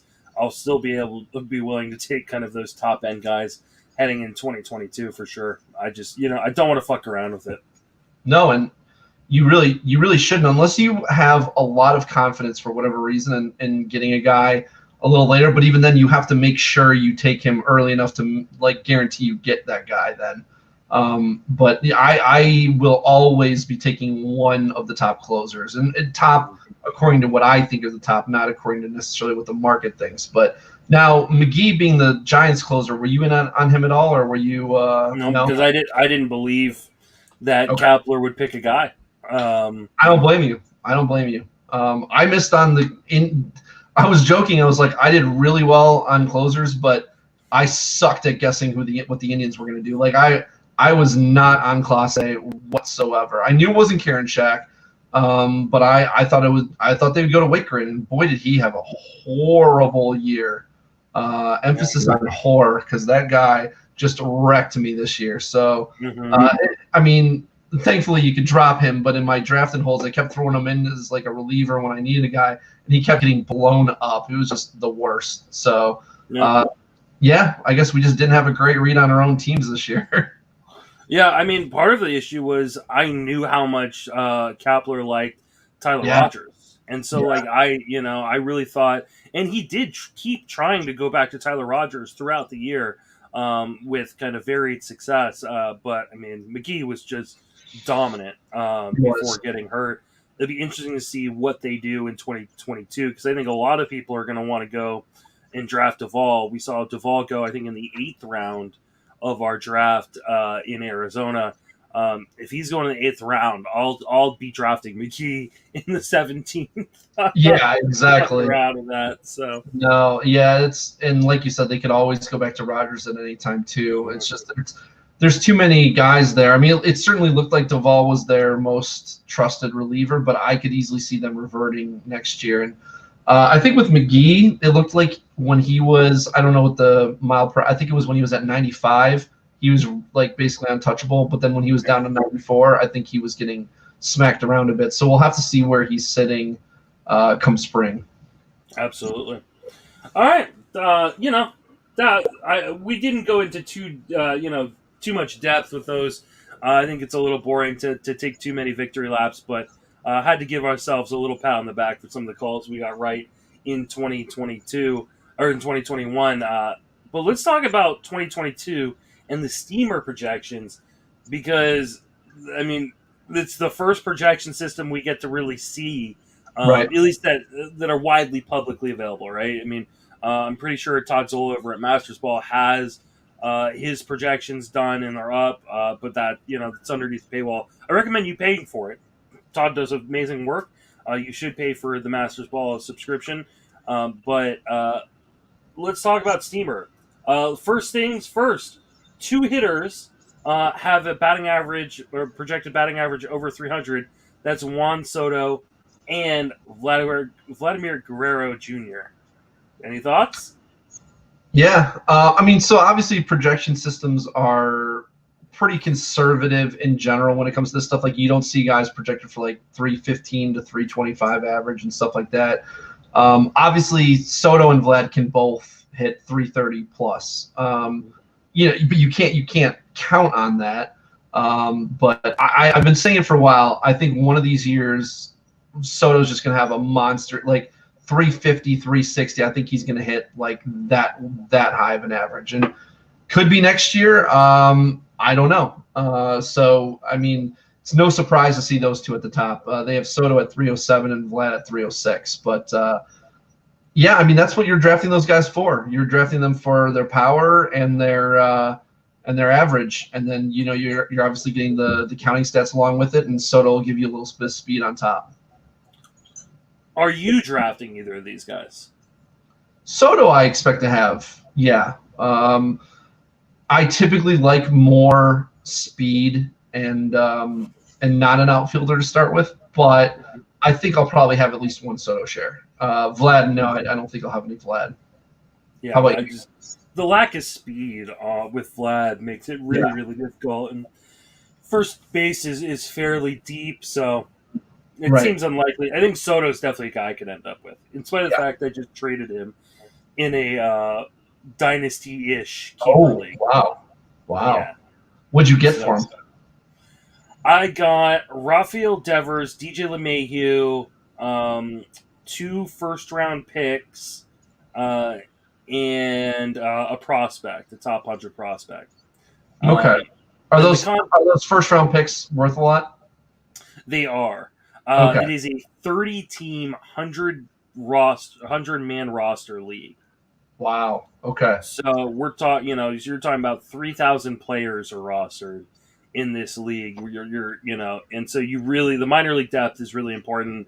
It was a very difficult decision because I had Soto on a pretty decent contract through 2023, but I needed depth. Depth in these leagues are huge because there's just so much spots, and getting a young guy in Devers. And then also getting, all the kind of rebuilding my minor league system and getting LeMahieu is huge. So, yeah, okay. Oh, and I also got Anthony Santander in that deal as well. Oh, okay, all right, I like that. So, replace the outfield production a little bit. Yeah. 2 hitters over 30 stolen bases. One is Starling Marte, which makes sense considering the year man. The other is Alberto Mondesi, which isn't super surprising either, right? Considering what projection systems have plugged into him before. What are your thoughts on this one? I mean, they had him as the number 1 guy coming into 2021, so I figured they'd do the same again. But I mean, I don't know. I would take the field over Mondesi to lead the league in steals, because I just don't think, between his health and the Royals coming out and saying we're not going to play him every day, can he still lead the league in steals? Sure, he can. I think coming into 2021 they projected him for something like 54 steals, and now he's down to 41. But I think between Starling and Trey and Whit Merrifield, I think someone's going to steal more bases than him this year. I just think, just by getting more plate appearances alone, I think that they're going to be able to steal more than Mondesi. Yeah, I have to sit down and actually do the hard math on it. But he looked like he was playing pretty close to every day down the stretch. And he wasn't playing particularly well. So you wonder how much of Dayton Moore's talk was GM speak, like trying to inspire Mondesi to play better and stay healthier, because they played him pretty much every day down the stretch. I'd have to look, and unfortunately on my computer, for whatever reason, lineup tracker takes way too long to load. But I think it was more of a health thing than a performance thing, because it would be tough to see them sitting him if he's on fire. Like he always has those ridiculous streaks. Every year he'll have them. But I really think they want to try to keep him healthy, and because he was talking about, I remember reading the article, and he was talking about how he just can't stay healthy and how they want to keep him healthy. And I think that's why they want to give him days off. But, I'm not saying they're going to sit him a lot, but I expect if they have 7 games, they're probably going to play him 5, maybe 6 games out of 7 instead of 7. But I don't know. Maybe that doesn't even subtract enough to keep him from getting the steals record or the steals, leader, top of the leaderboard, but I just don't believe in his health. I don't think he's gonna stay healthy this year. It might be the first year that he's actually draftable if people lower him, because they've been taking him way too high for years. But if he goes at a decent cost, like I don't know, 5th round or something, I think he becomes at least a guy I can consider now. Yeah, I know he went. Let's see. I'm pretty sure he went to Paul. He went to Paul in the 5th round. Okay. So I like that. I like the pick of the 5th round. If he's going to the 5th round, I'm gonna have a lot of shares of Mondesi this year. It's too good of a gamble to pass up at that point. Let's see, from September 14th through the end of the season, so a little over 2 weeks. Yeah. He only sat 3 games. Okay. So, considering he was coming off of injury, it's pretty good. He's always coming off of injury. I mean, that's just like his normal state, coming off of injury. And I think you can make the case that you shouldn't draft him because of the injury history. Screw the lineup stuff, or I think he'll, if he plays 130 games, he has the potential to steal 50 bases. So, screw that coach speak stuff or the manager speak stuff. I agree. It's probably overblown, and I'm on board. 5th round and later, I'm on board with that pick, because it's a potential home run pick, especially in Yahoo, where you can IL him anytime he goes on the IL, because he will. I think he's even better in leagues like that. I might even be willing to take him higher there. In NFBC, it's tougher because you need that bench slot, but if you're taking him in the 5th, where I'm getting what I need in those first 4 rounds, and I can grab him in the 5th, then okay, I'm on board. Yeah, I'm probably taking him in the 4th if he's there. And I feel like there's going to be someone in every league who's going to take him at least in the 4th, if not 3rd. The problem is there are going to be some people who are taking him in the 2nd. Oh, no. There will be. There absolutely will be. I don't know. I'd say 3rd. I don't know about 2nd. They're probably. Oh, well, I guess Siege exists, so he does. 2nd. I know. And once people start digging into the lineup stuff and going, listen, he was playing down the stretch, so they're gonna go, well, if he's playing, then I'm drafting him. I'm not taking him in the 2nd, but right. No, you're probably right. There will be people who take him in the 2nd, which means there'll be someone who takes him in the 1st. Siege. God damn it, Siege. Wander Franco, 610 at bats, 19 home runs, 21 stolen bases, 285 batting average. 10 stolen bases, yeah. Yeah, oh, what did I say? 21. Oh, shit, no, 10 stolen bases, sorry. So 610 at bats, 19 homers, 10 stolen bases, 285 batting average. How you feeling about Wander Franco? I think someone's going to be taking him in the 2nd round, and that someone won't be me. I love Wander Franco. I mean, I think he doesn't have the hard hit ability that Vlad has, but he does have the ability to hit for a really good average, give you solid power and a little bit of speed on top. And even though it's the Rays, they're probably going to play him pretty much every day because he's their shortstop. Yeah, I mean, he's good. I think he's going to go too high. I'm just not going to be the one to take him in the draft.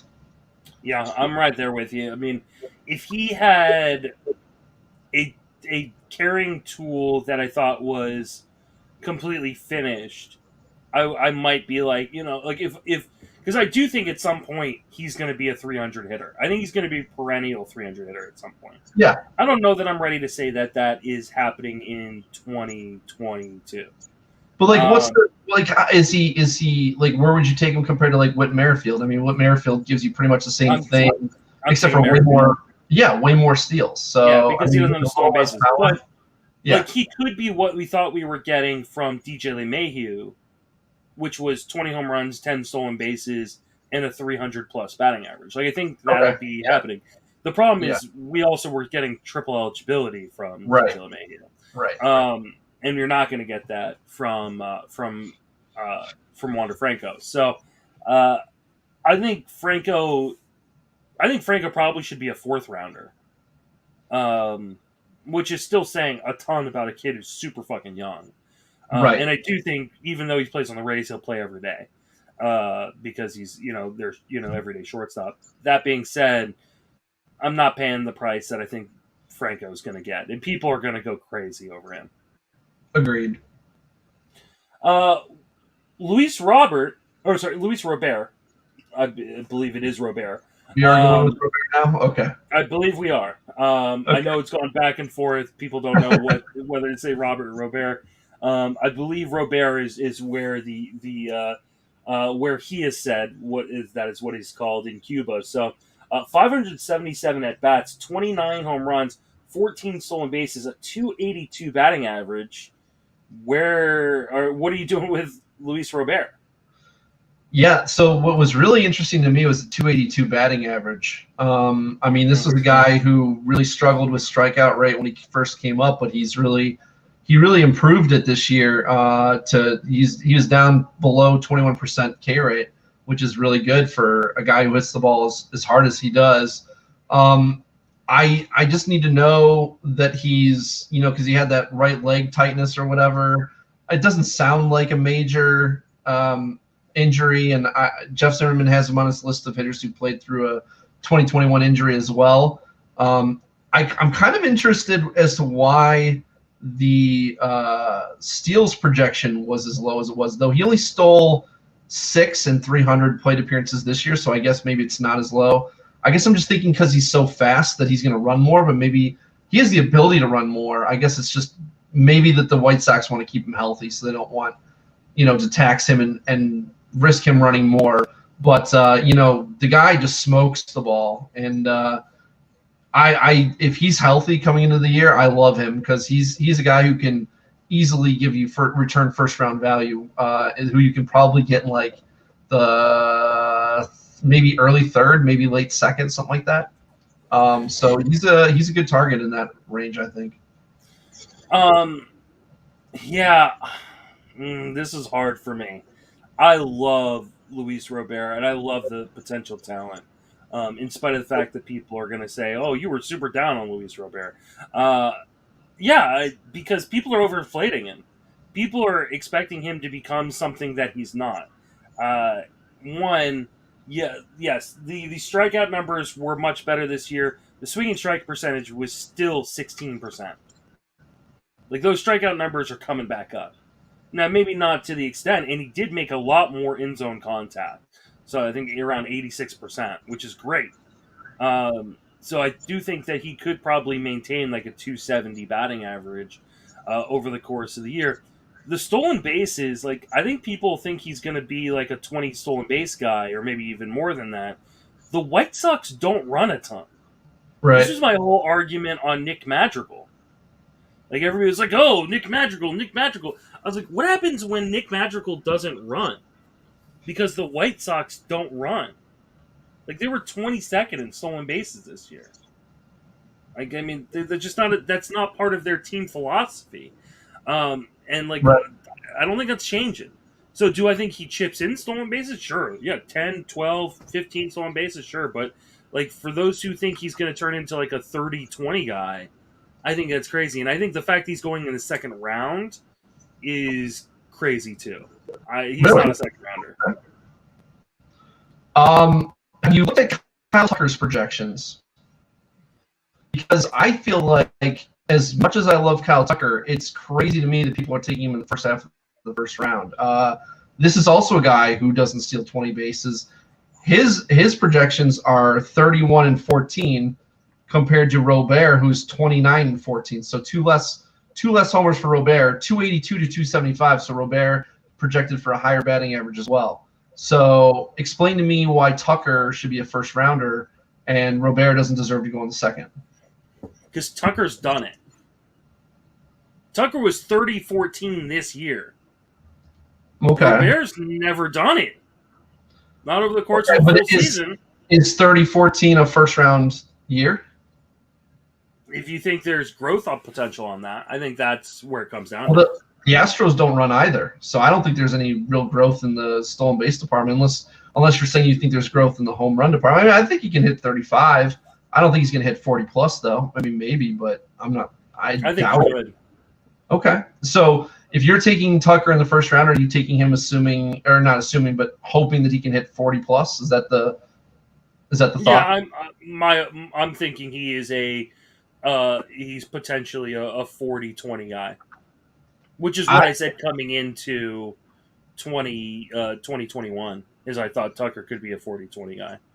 I still think he could do that. I think he's got a better shot at 40 than 20. I don't think he's going to steal 20. And I think that's the argument. Like, does he have a better? Like, is he actually going to get to 20? He may not, but 35-15 is a first rounder. Okay. I mean, was there a 35-15 player that was not a first rounder this year? I don't know, but I mean, if Robert's projections are 29-14, he's not very far off from that. So yeah, I don't buy that. Okay. I really don't. I mean, let me put it this way: I would much rather have a different player in the first and Robert in the second than Tucker in the first and someone else in the second. I mean, Tucker may very well be like, I have more faith in Tucker, especially from a health perspective. But I don't think there's that big of a discrepancy there to warrant a round plus of draft ADP difference. See, and this is the hard part about projections because, you know, with Tucker, we've seen it this year. We saw it, right? Mm-hmm. With Robert, we haven't. People are actually paying for the projection, and the hope that, you know, he can turn the, you know, even if you just double what he did in 2021, like that's 26-12 for Robert. Yeah. I mean, 26-12 to 30-14. I mean, you're not those couple homers and couple steals aren't making a big enough difference. I'm talking myself into Robert into the second round now.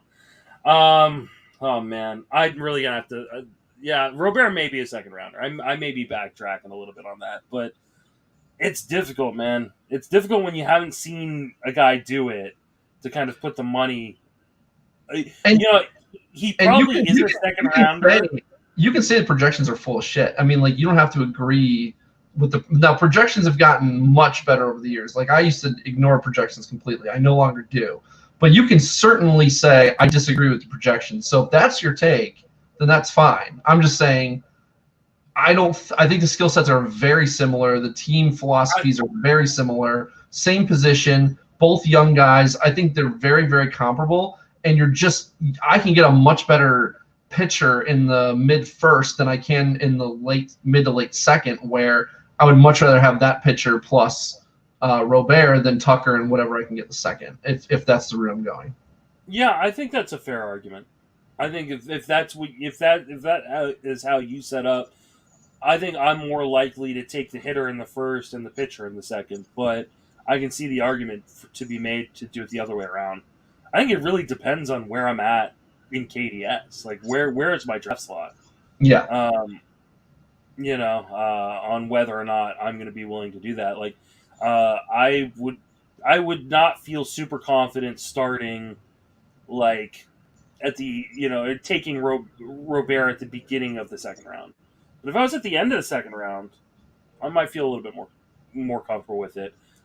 Especially because, to be honest, and I'm going to call myself out on bullshit, we hadn't seen it from Tucker, and I took him in the second round. Well, there's not that many guys who have that really good 5-category production. I mean, so obviously those guys that have already shown it are gone in the first 7 or 8 picks. So then this is why Mullins went in the first round in Arizona and will be going in the second round in a lot of other drafts. Exactly. I mean, I never think that it's like a terrible pick because you're still getting production everywhere. Like, even if they don't live up to that, they have so many paths to value. Like, if they don't steal as much, but they still hit for power, they have solid average potential. Like, everything's there where you can miss on some of it and still get enough to get value out of them. Yeah, no, I agree with you. Let's talk about the next one, and that is O'Neal Cruz. 300 at bats, 15 home runs, 10 stolen bases, 279 batting average. God damn it, this was supposed to be a sleeper. Yeah, sleeper my ass. I saw this projection and I was like, holy shit. I'll be honest with you, I hadn't looked into him in a while, but the last time I had really looked at him, he had severe contact issues. I mean, he's a super tall dude. Isn't he 6'8" or something like that? Yeah. I think he's 6'7". And last year he had 18 homers, 19 steals, and hit over 300 between AA, AAA, and the majors. So, I guess I didn't realize how much he had developed.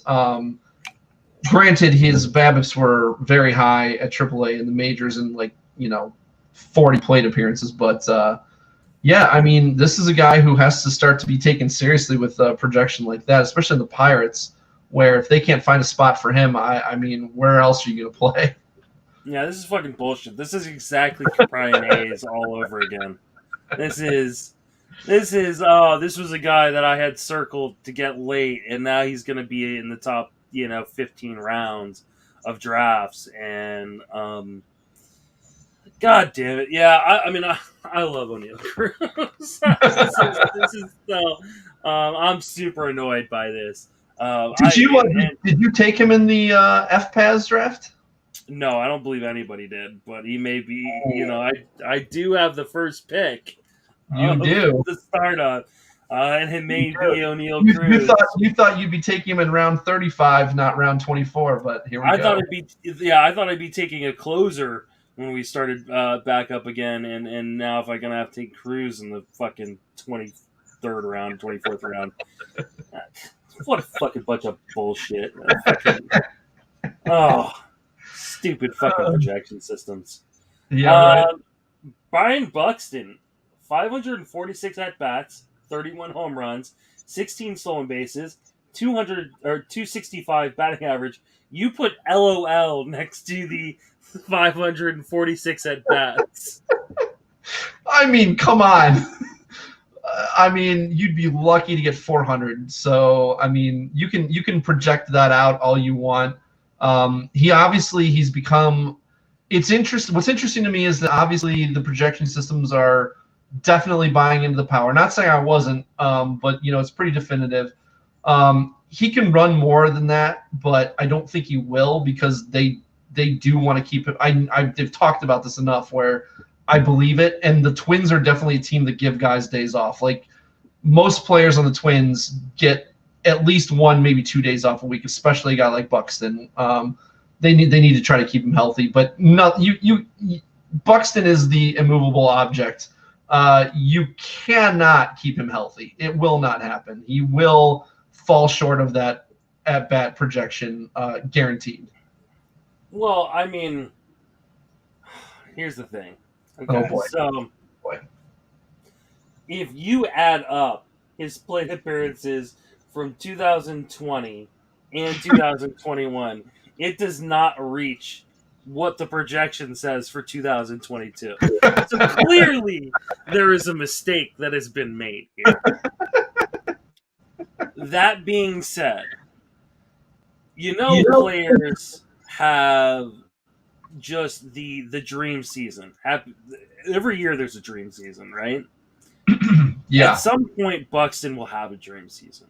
At some point, Buxton will stay healthy for, and play 150 games and hit 40-something home runs and steal 20 bases.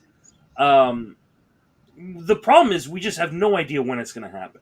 I'm going to take the under on that. I don't think that shit's ever going to happen. Do you know how many seasons he's had over 331 plate appearances? One. Yeah, that was a good guess. 2017, he had 511 plate appearances. 331 is his next highest. He's been in the league since 2015. Like, this isn't a guy who just came up a year or two ago. So, I mean, I'm just saying. I think that was 1 year. That it already happened. 2017, he 511 plate appearances. That's the last time, buddy. He ain't hitting 500 again. I think he'll hit it again, but it'll never be on any of my teams. Exactly. It's just not worth it. It's not worth the risk. If people priced him correctly, where you could actually where his risk was worthwhile, fine. But he won't. It'll be like Mondesi. Someone's going to take him in the 5th round or 4th round or something ridiculous, and I'm just going to say, Godspeed. Good luck to you. He was on one of my teams this year. Oh, my barf team. And Okay. my barf team was looking like it was going to run away with the Earth Overall Championship. And just like my barf team, it just completely fell apart for Byron Buxton in 2021 because he can't stay healthy. When was it looking like you were going to run away with the overall Earth title? When Buxton was hitting. Yeah, week two. I booked it. I had already gotten the design for the belt made in my head. So the year I won the barf championship, the Bay Area Fantasy League, I was leading that from week 1. I went wire to wire in that league. And at one point had the largest lead I think I'd ever had in a fantasy league in August. And I almost lost that league. Wow. And I say that only because I was just jokingly talking shit right there about my barf league team. I love to talk shit. And I'm aware. I'm familiar. I almost ate so much of it because that team fucking almost fell apart at the end of the season. For some reason, it just made me think of that. Well, hey, don't feel too bad about not winning the Earth Overall Championship because we do have someone on this podcast who did win it. Between the two of us, yeah, we do. And, so the Friends with Fantasy Benefits podcast has the Earth Overall Champion on it. This is true. Maybe I'll let you touch it one of these days, and give you a nice little up close view of it. You can touch it when you hand it to me next year, buddy. I feel a side bet coming for us in the overall next year. I think we should have one. I think we. All right, I'm in. I'm in. It may be our only league against each other next. Oh no, we'll have the bottom of the podcast again. So. Oh God, I hope it's not. I hope it doesn't draft in January again. It's gonna be so bad. I'll be more ready this year than I was last year. That's for damn sure. But still, I don't know. Yeah, I would hope it's not gonna. I mean, especially with all, like I said, the CBA stuff. I'm gonna be probably avoiding as many early drafts. So. Good call. All right, let's see. Next one. You just wrote aggressive innings pitch projections. Yeah, I mean, kind of like the at-bats projections for Buxton and Mondesi. I think that their innings pitched projections are pretty aggressive. As you can tell from the three names I listed underneath. You can go ahead and read Yeah, those. let's talk about Shane Baz, 192 innings pitched. Chris Sale, 187 innings pitched. Shane Bieber, 183 innings pitched. Good stats to go along with those.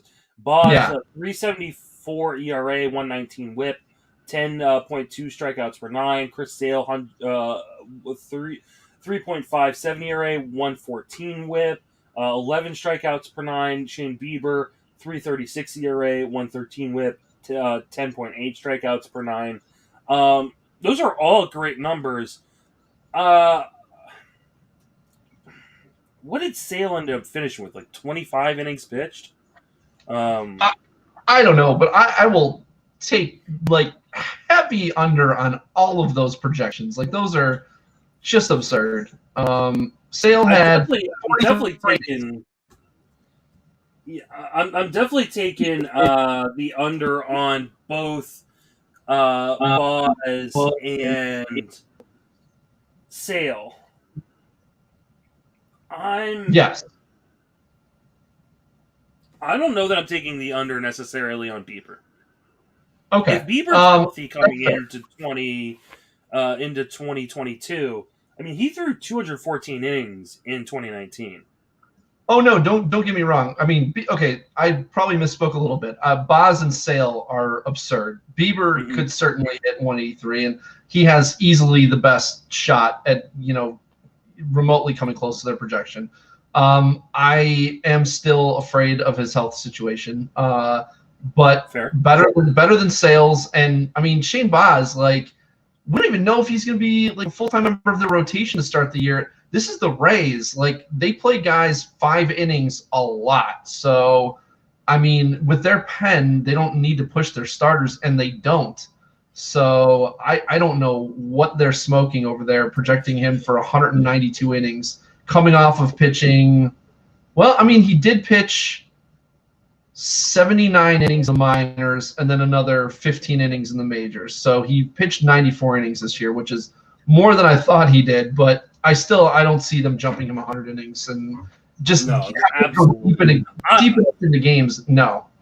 I drafted Shane Baz in Arizona. Yeah. I'm expecting like 140. I would agree. Yeah. I mean, even 150 if you 160 if you want to be aggressive, but 192, Jesus, no. There's no chance. Yeah. I don't know what they're thinking there, honestly. I don't either. That's a computer not being able to adjust for real life. A little bit of hiccup there. I don't think Steamer's really known for their at-bat and innings pitched projections. Like, there's some other projection systems. I think they need more information. There's some better projection systems out there for that kind of thing. Podhorzer and Zimmerman and ATC all do a better job with projecting that stuff. But it's just, looking at it, it's just like, wow. Nope. Too aggressive there. All right. Corbin Burns is the only starting pitcher with an ERA under 3. And I'm going to go run and grab water while you talk about him. I'll be right back. Yeah. Corbin Burns, we've kind of mentioned, I think we both have him as our top-rated starter going into 2022. There's really no red lights for me at this point with him. With the innings coming into 2021, I was a little hesitant to draft him where he was going. Obviously, that was the wrong call because he was phenomenal. As Justin luckily had him on a bunch of his teams, but after going 167 innings this year, I don't think 190 is or even 200 are in question. And I think his skills are better than Garrett Cole's at this point. Cole might be, I guess, slightly safer, but being in New York, that home run rate can always make that ERA spike a bit. So I'll take Burns in the NL all day as my SP1. So I'm liking that the projection systems kind of track that way as well. Well, and I mean, this is a question that I probably can ask the guy who does Steamer, but I'm assuming these projections still have the NL not having the DH. Oh, yeah, probably. So my guess is once that is adjusted, assuming that we do have the DH, there's no pitcher under 3 ERA anymore. But that being said, I still like Corbin Burns quite a bit, and I still have him as a top 3 pitcher heading into 2022. And when I did my starting pitcher ranks, I did it under the assumption that there would be a National League DH as well. So, but I agree with everything you said. Despite the fact I missed a little bit of it as I ran to go grab a water bottle. I apologize for those hiccups. The nicotine lozenges that I sometimes use can dry out my throat oddly quickly, and apparently that comes back to bite me in the form of hiccups. So you said top 3, so I'm guessing Garrett Cole is in there. Who else would you potentially have above Burns? Would it be Buehler? Scherzer. Okay. Mm-hmm. Okay. But I mean, now with the injury, kind of ending the season, maybe not. I think Burns probably. I think it's probably between Burns and Cole as my top 2 guys. So, I think you can make the argument for Buehler as well. And I can actually bring up my ranks. I think you can. He doesn't have the K rate that I would like from my number 1 or 2 overall guy, but I mean, you don't come any more solid than Buehler. Yeah. I think it's probably Cole and Burns as my top 2 guys. Yeah. So this next one was really interesting to me, and this is your boy, Logan Webb, with a 3.37 ERA, projected ERA, 6th lowest in baseball projected ERA. Now, granted, if they have the DH, that goes up, but 6th lowest really seems to buy into what he did this year. And granted, his Sierra was right alongside his ERA too. Are you fully buying into Logan Webb as like a top 5 to 7 starter? Top 5 to 7? No. Well, no. I mean, if he's 6th in ERA, so I mean, where are you? So you're much lower on him then. Yeah, I mean, I felt like I was going to be higher on him coming in to this offseason, but apparently I'm going to be the low man on Logan Webb. And it's not because I dislike him, it's just there's so little track record. Like, I believe in a lot of things we saw, but, like, am I going to take him over Joe Musgrove? I don't know that I want to take him over Joe Musgrove or his former teammate Kevin Gausman. Putting him in the top 5 means I'm taking him over Brandon Woodruff, Zach Wheeler, Lance Lynn, Julio Urias. I don't think I can do that. Like, I think you can make the argument that he's a top 10 guy, but top 5, that's a little difficult for me. That's fair. Yeah, like guys like Woodruff and Wheeler, I definitely have above him. After that, I think you can make an argument for over a lot of other guys. I think I'd take Alcantara over him. But like Robbie Ray kind of scares me. Sure. Urias, I don't know. I guess Webb doesn't have the elite K rate either. So, I kind of like taking a shot on a guy like Freddie Peralta in that, which I did in an FPAS maybe a little too early, but I love that K rate though. I believe in his stuff, and yeah, I don't know. He scares me less than other guys, and I guess guys in the NL. I mean, granted, I guess if there's a DH, it's kind of equalized now. But I love the park. I don't know. I think I do agree that 5 to 7 is too high for him. I'd probably put him more in the 10 to 12 range, but I do think for the most part he's I mean, he made the changes in his pitch mix to really kind of give him that legitimacy, where it looks like this is who he is now. Yeah, I have him at 21. Oh wow, okay.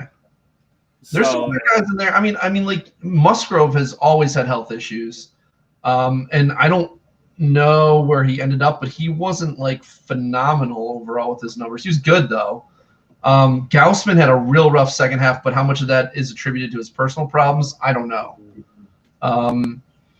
I also just guys who rely on a splitter, man, it's so tough. But he's been doing it well for 2 years now. So I don't know what I think. Was there not some news that Gaussman had figured out something that he was doing wrong at the end of the year or something like that? I have to go back and look, but I thought there was something about that. I don't remember seeing anything like that. Musgrove finished as a number 16 starting pitcher off the board. Okay. And what did Webb finish as? What did Webb finish as? Yeah, is this like in terms of overall value for 2021? Yeah, he finished 26th. Oh, okay. Now, you have to remember, Webb didn't throw as many innings as a lot of these other guys. That's true. You know? Yeah, he missed a good amount of time. Right. So, but how much of that enters into the equation, right? Like, you can't just give him a pass and be like, oh, well, he didn't pitch as much. No, he didn't pitch as much for a reason. So, he kind of to me, there is an ace, a tier of aces, and then there's like the 1B aces. And Webb goes in a huge tier of 1B aces. But he's not the 1A yet. Yeah, no, I agree. And I think that's key. I think that a lot of those guys, I can kind of see, like, I don't think there's anybody that I'm like, I have to have this guy over this guy. I think a lot of them are kind of on the same plane where I'm okay getting, like, prioritizing other things and then just taking whoever falls to me out of that glob. I love Logan Webb. I do. But yeah. There will be people, though, that try to push him into that top 5. There will be people who take him in the second round. That's why I was asking, because I do think that there's going to be, especially if the projections are putting him that high, I do think that some people will do that because of recency bias and how well he pitched at the end of the season. And I do think that that's a bit of a mistake, because I don't think he has the strikeout ability to really push up into that next tier. Whereas this next guy, as I just mentioned, I think does, and that's Freddie Peralta, who has the 4th highest projected K rate at 11.7 strikeouts per 9. Now, you said he scares you a bit. Do you want to elaborate a little bit on that? Yeah. 1, injury history. 2, mechanics. I don't love what he does mechanically. I know it helps hide the ball, and that he gives him an extra layer of deception, which is one of the reasons why he strikes out so many guys. That being said, they can be difficult to repeat at times, and we did see him at the end of the season kind of lose a little bit of his repeatability of his mechanics. Don't love the home park he pitches in. Love it. That's NL, but again, NL's going to get the DH, so that doesn't matter anymore. I still have him ranked very highly. Counterpoint, he had a 2.8 ERA and a .97 whip and 12.16 K per 9 rate. So I hear you. I just feel like after the first couple guys, there's risks all over the place with starters. So I think for me, I want the guy who can be in that top 3 to 5 conversation. And for me, that's Freddie Peralta.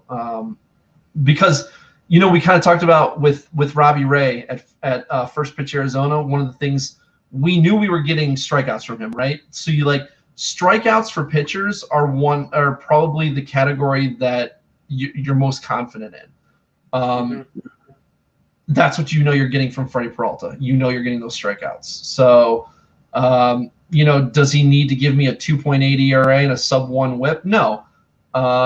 I think if he's even remotely close to those, he could still be a top 5 to 7 pitcher though. So because of the strikeout rate, and that's what I am really looking for from him. And he's also lowered his walk rate every single year since 2018. So he's gone from 4.6 walks per nine to 3.9 to 3.7 to 3.5 last year. So, he does walk more guys than you'd like, but he's under 3.5. That's not really like the danger zone. Yeah. He definitely struggled at the end of the season. That's my biggest concern. Okay. Do you attribute that to him like running out of gas, or maybe just not being right physically? He was coming off an injury. I know at the end of the season, and but he finished last month of the season, 4.7 ERA. Now the underlying numbers were, better than that. Obviously, he had a 391 FIP, 364 xFIP. And the strikeouts were still there, and the walks actually weren't really an issue for him. No. Is, kind of a good sign. He was giving up home runs. He wasn't able to locate within the zone. Yeah, I don't know that worries me too much. He also faced St. Louis, who was like the hottest team in baseball in the last month 3 times during that span.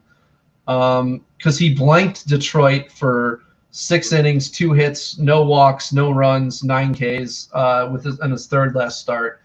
And then, he didn't have a good last start against the Mets. But I don't know. I'm not seeing anything there that really worries me too much. Yeah, I just don't know. I've got him as my 16th, I think, ranked starter. Oh, wow. Okay. So yeah, I have him significantly higher. I'm just probably not going to end up with him. Just, okay. Probably going to go a different direction.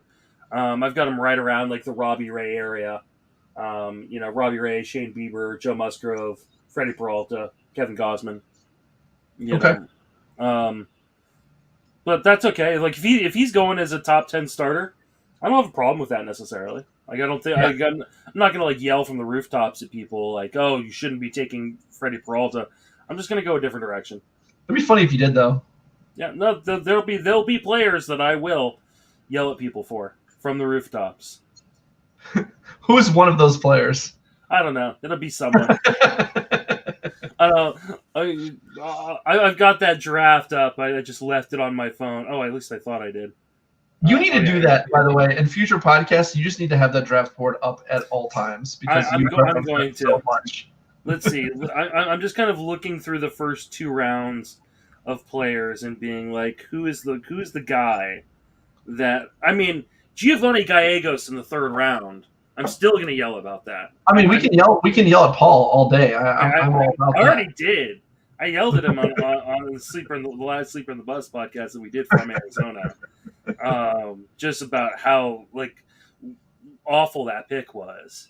Yeah, and he continued to try to defend it and said, "Yeah, I was wrong." And then we literally took a vote of the people watching the podcast, and like of a room of like we jokingly said it was 10,000 people, but it was really like 40 people. 2 people raised their hand saying that. That pick was better than me taking Raciel Iglesias 2 picks later. Oh, no. Raisel was a much better pick. Yeah, so, I mean, that if I'm going to yell at anybody for a first 3-round selection Wander Franco in the 2nd round was pretty bad. Okay. I don't know. For me, it would. Where did Trout go? Because if he went in the 1st round, that's he went in the 2nd round. He went the 12th pick in the 2nd round. All right. To the 12th team, the like 3rd pick in the 2nd round or something. Yeah. Who took 3 hitters in the first 3 rounds? I can't remember who this was. I don't think it was anybody in the industry. So it took 3 hitters in. Oh no! I think this is Mike Kurland. Oh wait, no. Mike Kurland was 14. Trout story they started, yeah. So potentially you spent first 3 picks on hitting and did not get much in terms of stolen bases. No, they did take Yelich right when I was about to take him, but other than that, that was a good pick. Yeah. Because Yelich and Story pretty much all of their steals right now. Yeah, because they also took Stanton in this draft. Oh, they did take Rymel Tapia, but yeah, that's pretty much it. That one actually pissed me off. I was gonna be. Yeah. I got sniped there pretty hard on Tapia. So, but he ended up to not playing every day at the end of the season too. So you never know with that situation either. it's the Rockies. Right. It's the Rockies. All right. Any last thoughts on the Steamer projections that you want to bring up? Not for now. I think. I mean, we're up super late, anyways. You want to spend 15 minutes and talk about the Masters Ball hitter ranks? It's fine with me. That's why I put it on. That's why I put it on there. Okay, so we'll do it kind of quick, and what I'll do is I will usually I kind of pare down the notes on for the show description on your podcast player, but I'm just going to leave the entire top 50 on there. Actually, I probably won't pare it down at all. I'm just going to copy and paste straight from this into that, so you'll have exactly what we've been working off of. So you have all the Steamer projection stats, all that good stuff. Let's talk about this top 50. And I'm just going to go down the list of guys that you kind of provided, and then kind of just throw it to you in terms of, except for the last part. I'm not going to talk about the last part first. I want to talk about the catchers individually. Okay. But number one, Trey Turner. Yep. You and I don't have an issue with that, right? Nope. That's who I'm taking at 1. Number 2, J-Ram. I don't have an issue with that either. Yeah, on the Toolshed pod, I had the second pick and I took J-Ram at 2. It's all about that security plus the lack of third base options, man. To get your third baseman and not have to worry about that shitty position after that is so nice. You get your steals there. You're getting everything. So yeah, J-Ram at 2 sounds weird, but I think it's the right call. Soto 3, Tatis 4, Bichette 5, Vlad 6. Any issues with any of those? Yeah, I mean, I'm not taking Tatis in the first round. I love the talent, but you're not taking Tatis in the first round because of the injury. Yeah, because he's not getting the look. He went on the IL like 5 times this year, and I mean, like it's but he still turned in like an amazing season. But again, people don't think about the zeros that they're taking because their guy gets hurt on a Monday and they can't take him out until Friday in NFBC, and then like in Fantrax you can't take him out until the next Monday. So you're taking zeros. Like you're not getting all of those stats that you're seeing because like they come back at the end of a week or the middle of a week or whatever. Like you're not going to get all those stats, and you're going to be taking zeros along the way too. And I mean, I love the guy, but at any point, one of those injuries could be season-ending. There were several times this year where they thought it was season-ending. Turned out, thankfully, not to be, but it's just too much risk for me in the first round. There's just other guys I can take. I totally get it. I don't have a problem taking Tatis. I really don't. I mean, 130 games this season, 42 home runs, 25 stolen bases, hit 282, 364, 611. Steamer pretty much projects him for the same amount of games. 39 home runs, 23 stolen bases. Yeah, I'll take that in the first round. Yeah, it's just too much risk for me, but I get it. I mean, the guy's a stud, so I mean, I do have a problem with it, but I understand why people want to do it. And you know what? It's hard because there's part of me that goes, no, play it safe, don't take him. It kind of depends on where in the first round. Like, would you rather have him or Kyle Tucker? Still your first round pick, Kyle Tucker, because I'm getting stats. Oh, yeah, still. All right, I can understand. So issues. Yeah, Vlad at 6 is too high for me. I mean, he's super talented, but just doesn't give me what I'm looking for in the first round, personally. Interestingly enough, we already talked about Kyle Tucker, so I'm going to skip over him. I want to talk about the next kind of 3 guys, which are Judge at 11, Mike Trout at 13, and Ohtani at 14. Now, I will say this. I'm pretty sure this is only taking Ohtani as a hitter. As a hitter, yeah. Okay. Yeah. Because he only did his top 50 hitters. He didn't do pitchers. Where would you take Ohtani? I don't know. I really don't. If you're sitting there at 8, are you avoiding Ohtani? Because in my head, Ohtani is probably a top 5 player. In my head. As a hitter or overall? Overall. Okay. Like like if I'm doing like straight values and I go, this is what I think Ohtani is going to produce. Those straight values are going to give me a top 5 player. I don't think I'm comfortable taking him there. I mean, it's weird because he had such a monster first half, and then just fell off a cliff in the second half. I mean, he had 229 with 13 homers, and he still had 14 steals. I mean, the guy has a lot of pass to value, right? Which I love. I don't know. I just don't know.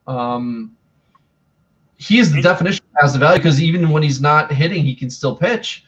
I don't know where to take him though, because honestly, I wasn't really. I was kind of ignoring him, which is probably not good. But right now, there's just so many factors to think about with him.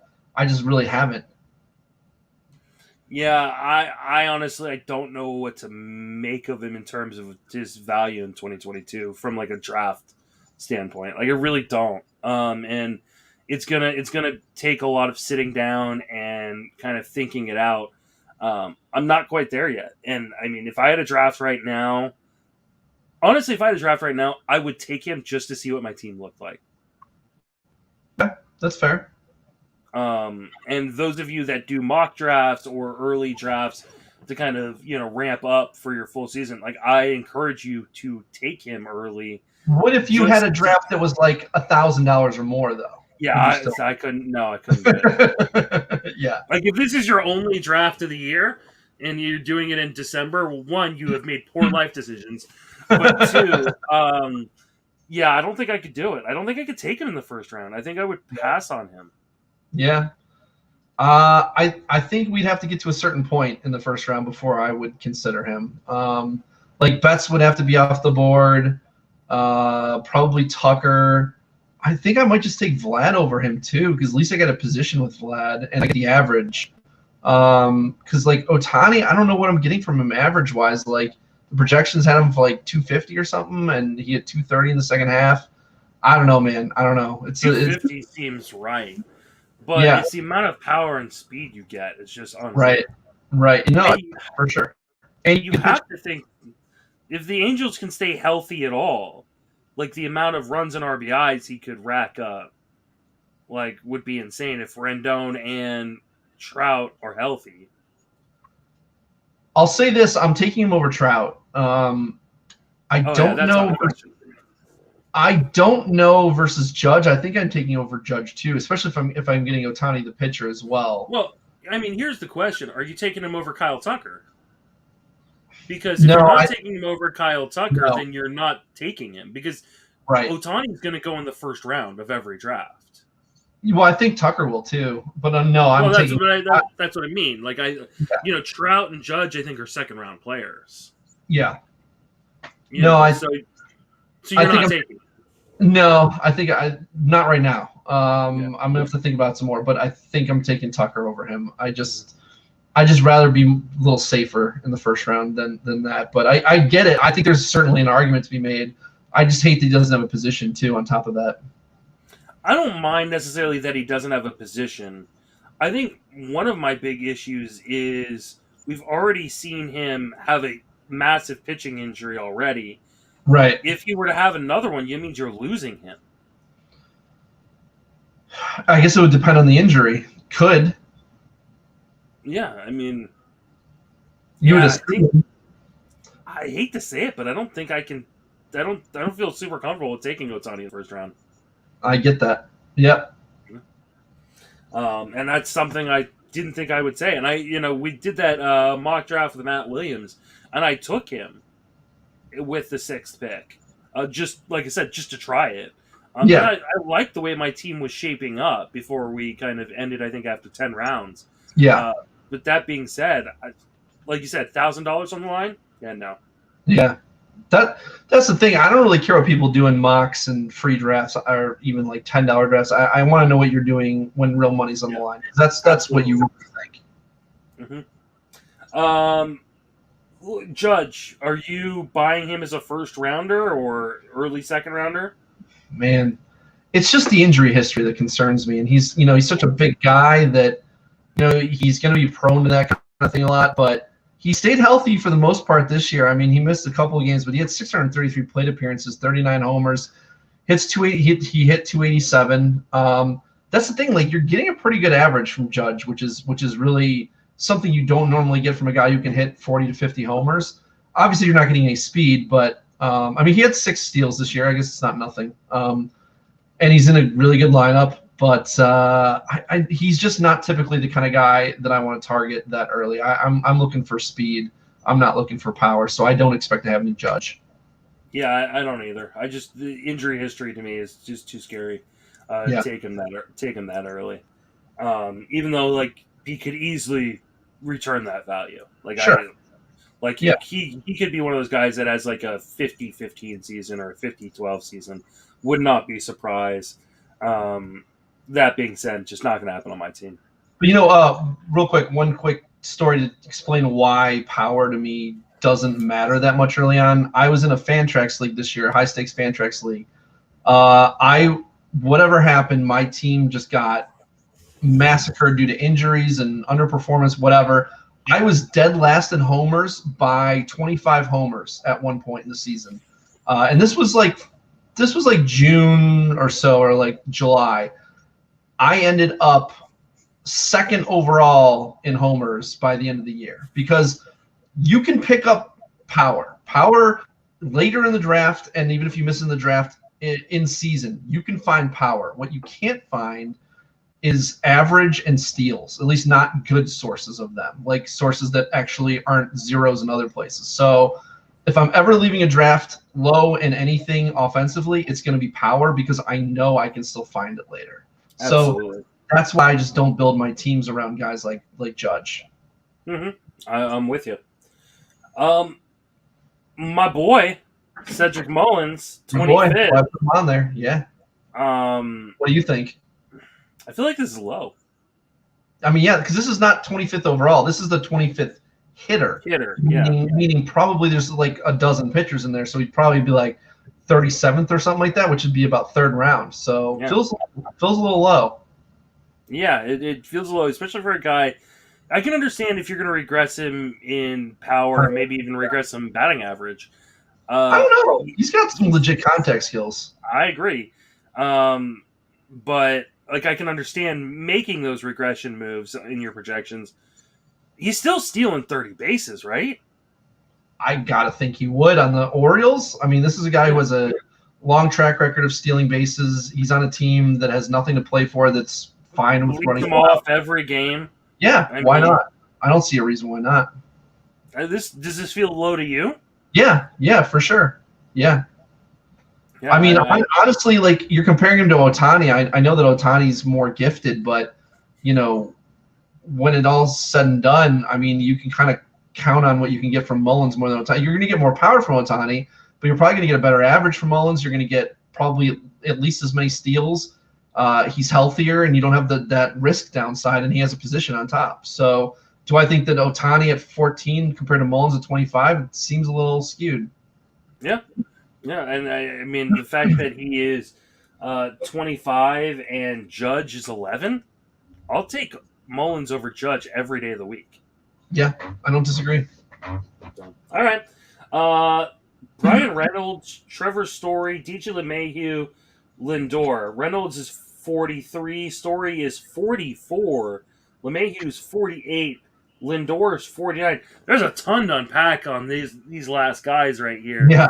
I feel like Reynolds is probably too high, Story's probably too low, DJ LeMahieu's probably too high, and Lindor's probably too low. Like, I don't know what to do here. Well, I don't know if Reynolds and DJ are even too high. I just think that Story and Lindor are way too low. I know that they had bad 2021 seasons, but these are guys with long track records of success, and Lindor really came on at the end of the season too. And Story, I know he's not going to be in Colorado anymore, but I think that's going to make people undervalue him more than they should. Absolutely. He has a very good skill set, and he got very unlucky this year. I foresee myself possibly waiting on shortstop this year, if I can get those kind of guys in like the 4th or 5th round, that's going to be pretty nice, because those are some potential first round values right there. I'm right there with you. Reynolds. I like Reynolds, but a guy who doesn't really have much of a carrying tool outside of batting average, which we know can be fluky year to year, going that high seems a bit scary to me. I don't know. I'd have to look to kind of. I left him and LeMahieu in there kind of as context for Story and Lindor more than anything else. Mm-hmm. I don't know yet whether that's too high for them or not. I mean, I think that Reynolds is a 20 to 25 homer, probably closer to 20 homer guy. I do think that he'll hit 300, around 300. He did still have 93 runs and 90 RBI even on the Pirates. I will say that, because a lot of people are going to point to him being on the Pirates and be like, well, his counting stats are going to suck. I mean, they didn't suck this year. That was about as bad of a lineup as I could have imagined for most of the time. So I think it'll get better. They'll have Hayes. They'll have Hayes for the full year, right? As long as he's O'Neal healthy. Cruz. They'll have O'Neal Cruz, who's a monster according to Steamers. So, I mean, I like Reynolds. I just don't know. Let's see. I mean, that probably means you're taking Reynolds 43rd hitter off the board. Let's say 20. We're going to say 22 pitchers go at that time period. So that's pick 65. Yeah, I mean, I 5th round Brian Reynolds. Is that good to you? Yeah, I guess the question is, wouldn't you rather just have DJ LeMahieu around the same time, who pretty much he's too high too. Okay. Well, but you can get. I got DJ LeMahieu in like the 8th round.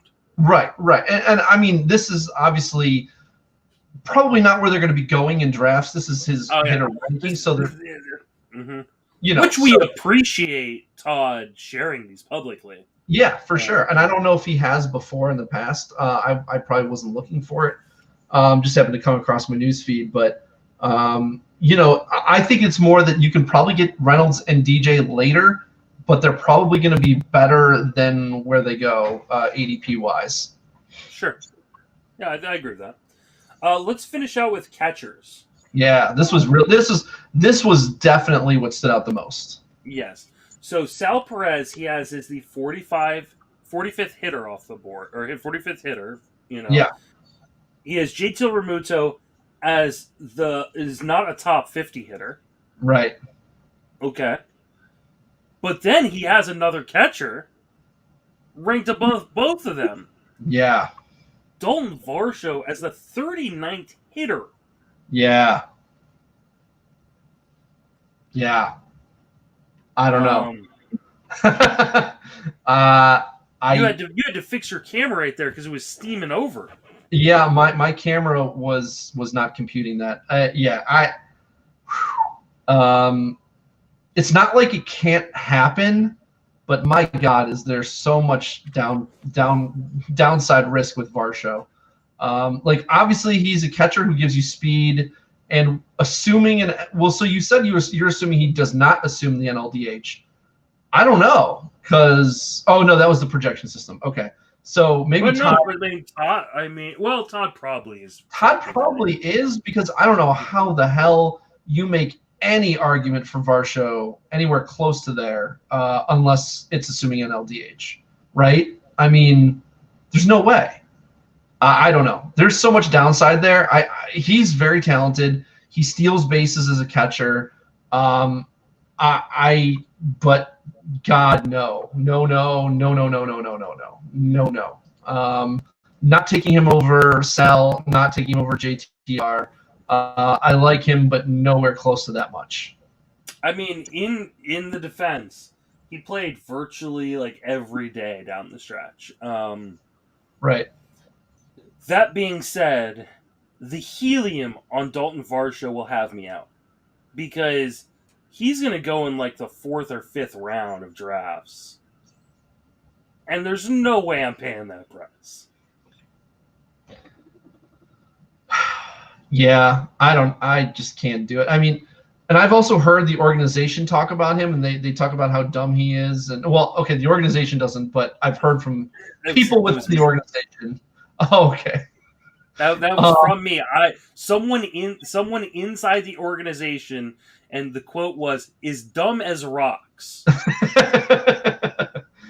Yeah, I mean, they're never going to use him as their everyday catcher. Like he needs to play outfield / DH also. And the other problem is that the Diamondbacks are another team that sit guys. Like they don't really play anybody every single day. They might play him close to every day, which for a catcher is good enough, right? Like if you're playing close every day as a catcher, you're way ahead of 90% of the field. So, but you're not ahead of Sal or JTR. I mean, here's the thing. So, and I don't know how you can put him in front of Sal Perez or JT Realmuto. I really can't. That being said, Steamer projects him for 489 plate appearances, 19 home runs, 8 stolen bases, 250 batting average. What if we penciled him in for 600 plate appearances? Well, then you'd probably be at 23, 11 to 45 as a catcher. Yeah. I mean, that's a top 3 or 4 catcher, right? Yeah, no, I mean, I don't think it's outside of the realm of possibility that he finishes as a top 5 catcher at all. I think he might even be a favorite to do so, assuming they get the DH. I just don't know how you jump Sal Perez and JTR. I don't know how you do either, but I could see him outproducing him, so I kind of understand it. Okay. I'm not going to. No, there's just a little too much risk there for me. But if I can get Varsho in I think Curlin got a decent price on him. I think you said he took him in the 8th or whatever. I will let you know. I still have it up. Curlin got him in 7th round. 7th round. Okay. I think people thought it was early at the time, and I think it could end up being people will look back on that and think that that's one of his earlier or later times to get him. So I don't hate it. I just think personally, give me all the Will Smith before. I was literally just about to say I took Will Smith at the back end of the 5th round, and I still feel like that was the right decision over Varsho. But I bet you Varsho starts going ahead of Will Smith. Yeah, I can see it, and like I said, give me all the Will Smith in that circumstance. Mm-hmm. Yeah, absolutely. Actually, before we finish off, I want to check Will Smith's projection and see what it looks like. They have him for 21 home runs, 2 stolen bases, 245 batting average. Okay. They only have him for 103 games played, though. Yeah, I think projections are still assuming no DH. Well, but he played in 130 games this year. Yeah, no, I don't know. Sometimes, like you said, projection systems aren't always great at capturing the games played. Right. No, I'll take Will Smith. But I agree. I think Varsho will end up going ahead of him, which is kind of crazy, but I think it'll happen. All right. Well, Dave, that wraps us up for this episode. 2.5 hours. This is like a high-stakes Heat episode.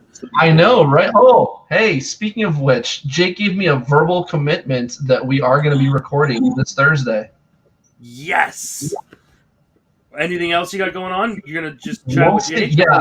Yeah, so I got that going on. I got a couple articles I hope to drop this week. I've got 4 articles that I have most of them written. I need to look up some specific things to finish them off, but so I'm definitely going to be a busy bee this offseason with baseball, and hopefully that'll lead to my best year yet, even hopefully even better than this year. Awesome. And you can reach Dave on Twitter at RunDMCD. Don't forget you can reach me on Twitter at Justin Mason FWFB. Read my work over at Fangraphs. I'll be dropping my first set of public ranks here in the next week or so for every single position. And then you could also catch me on the Sleeper on the Bus podcast, DGFBI podcast. That's going to do it for me and Dave. Thank you for listening. Have a fantastic baseball season. And as always, we leave you with... Fun times in Cleveland again. Still Cleveland. Come on down to Cleveland town, everyone. Under construction since 1868. See our river that catches on fire. It's so polluted that all our fish have AIDS. We see the sun almost 3 times a year. This guy has at least 2 DUIs. The flats look like a Scooby-Doo ghost town.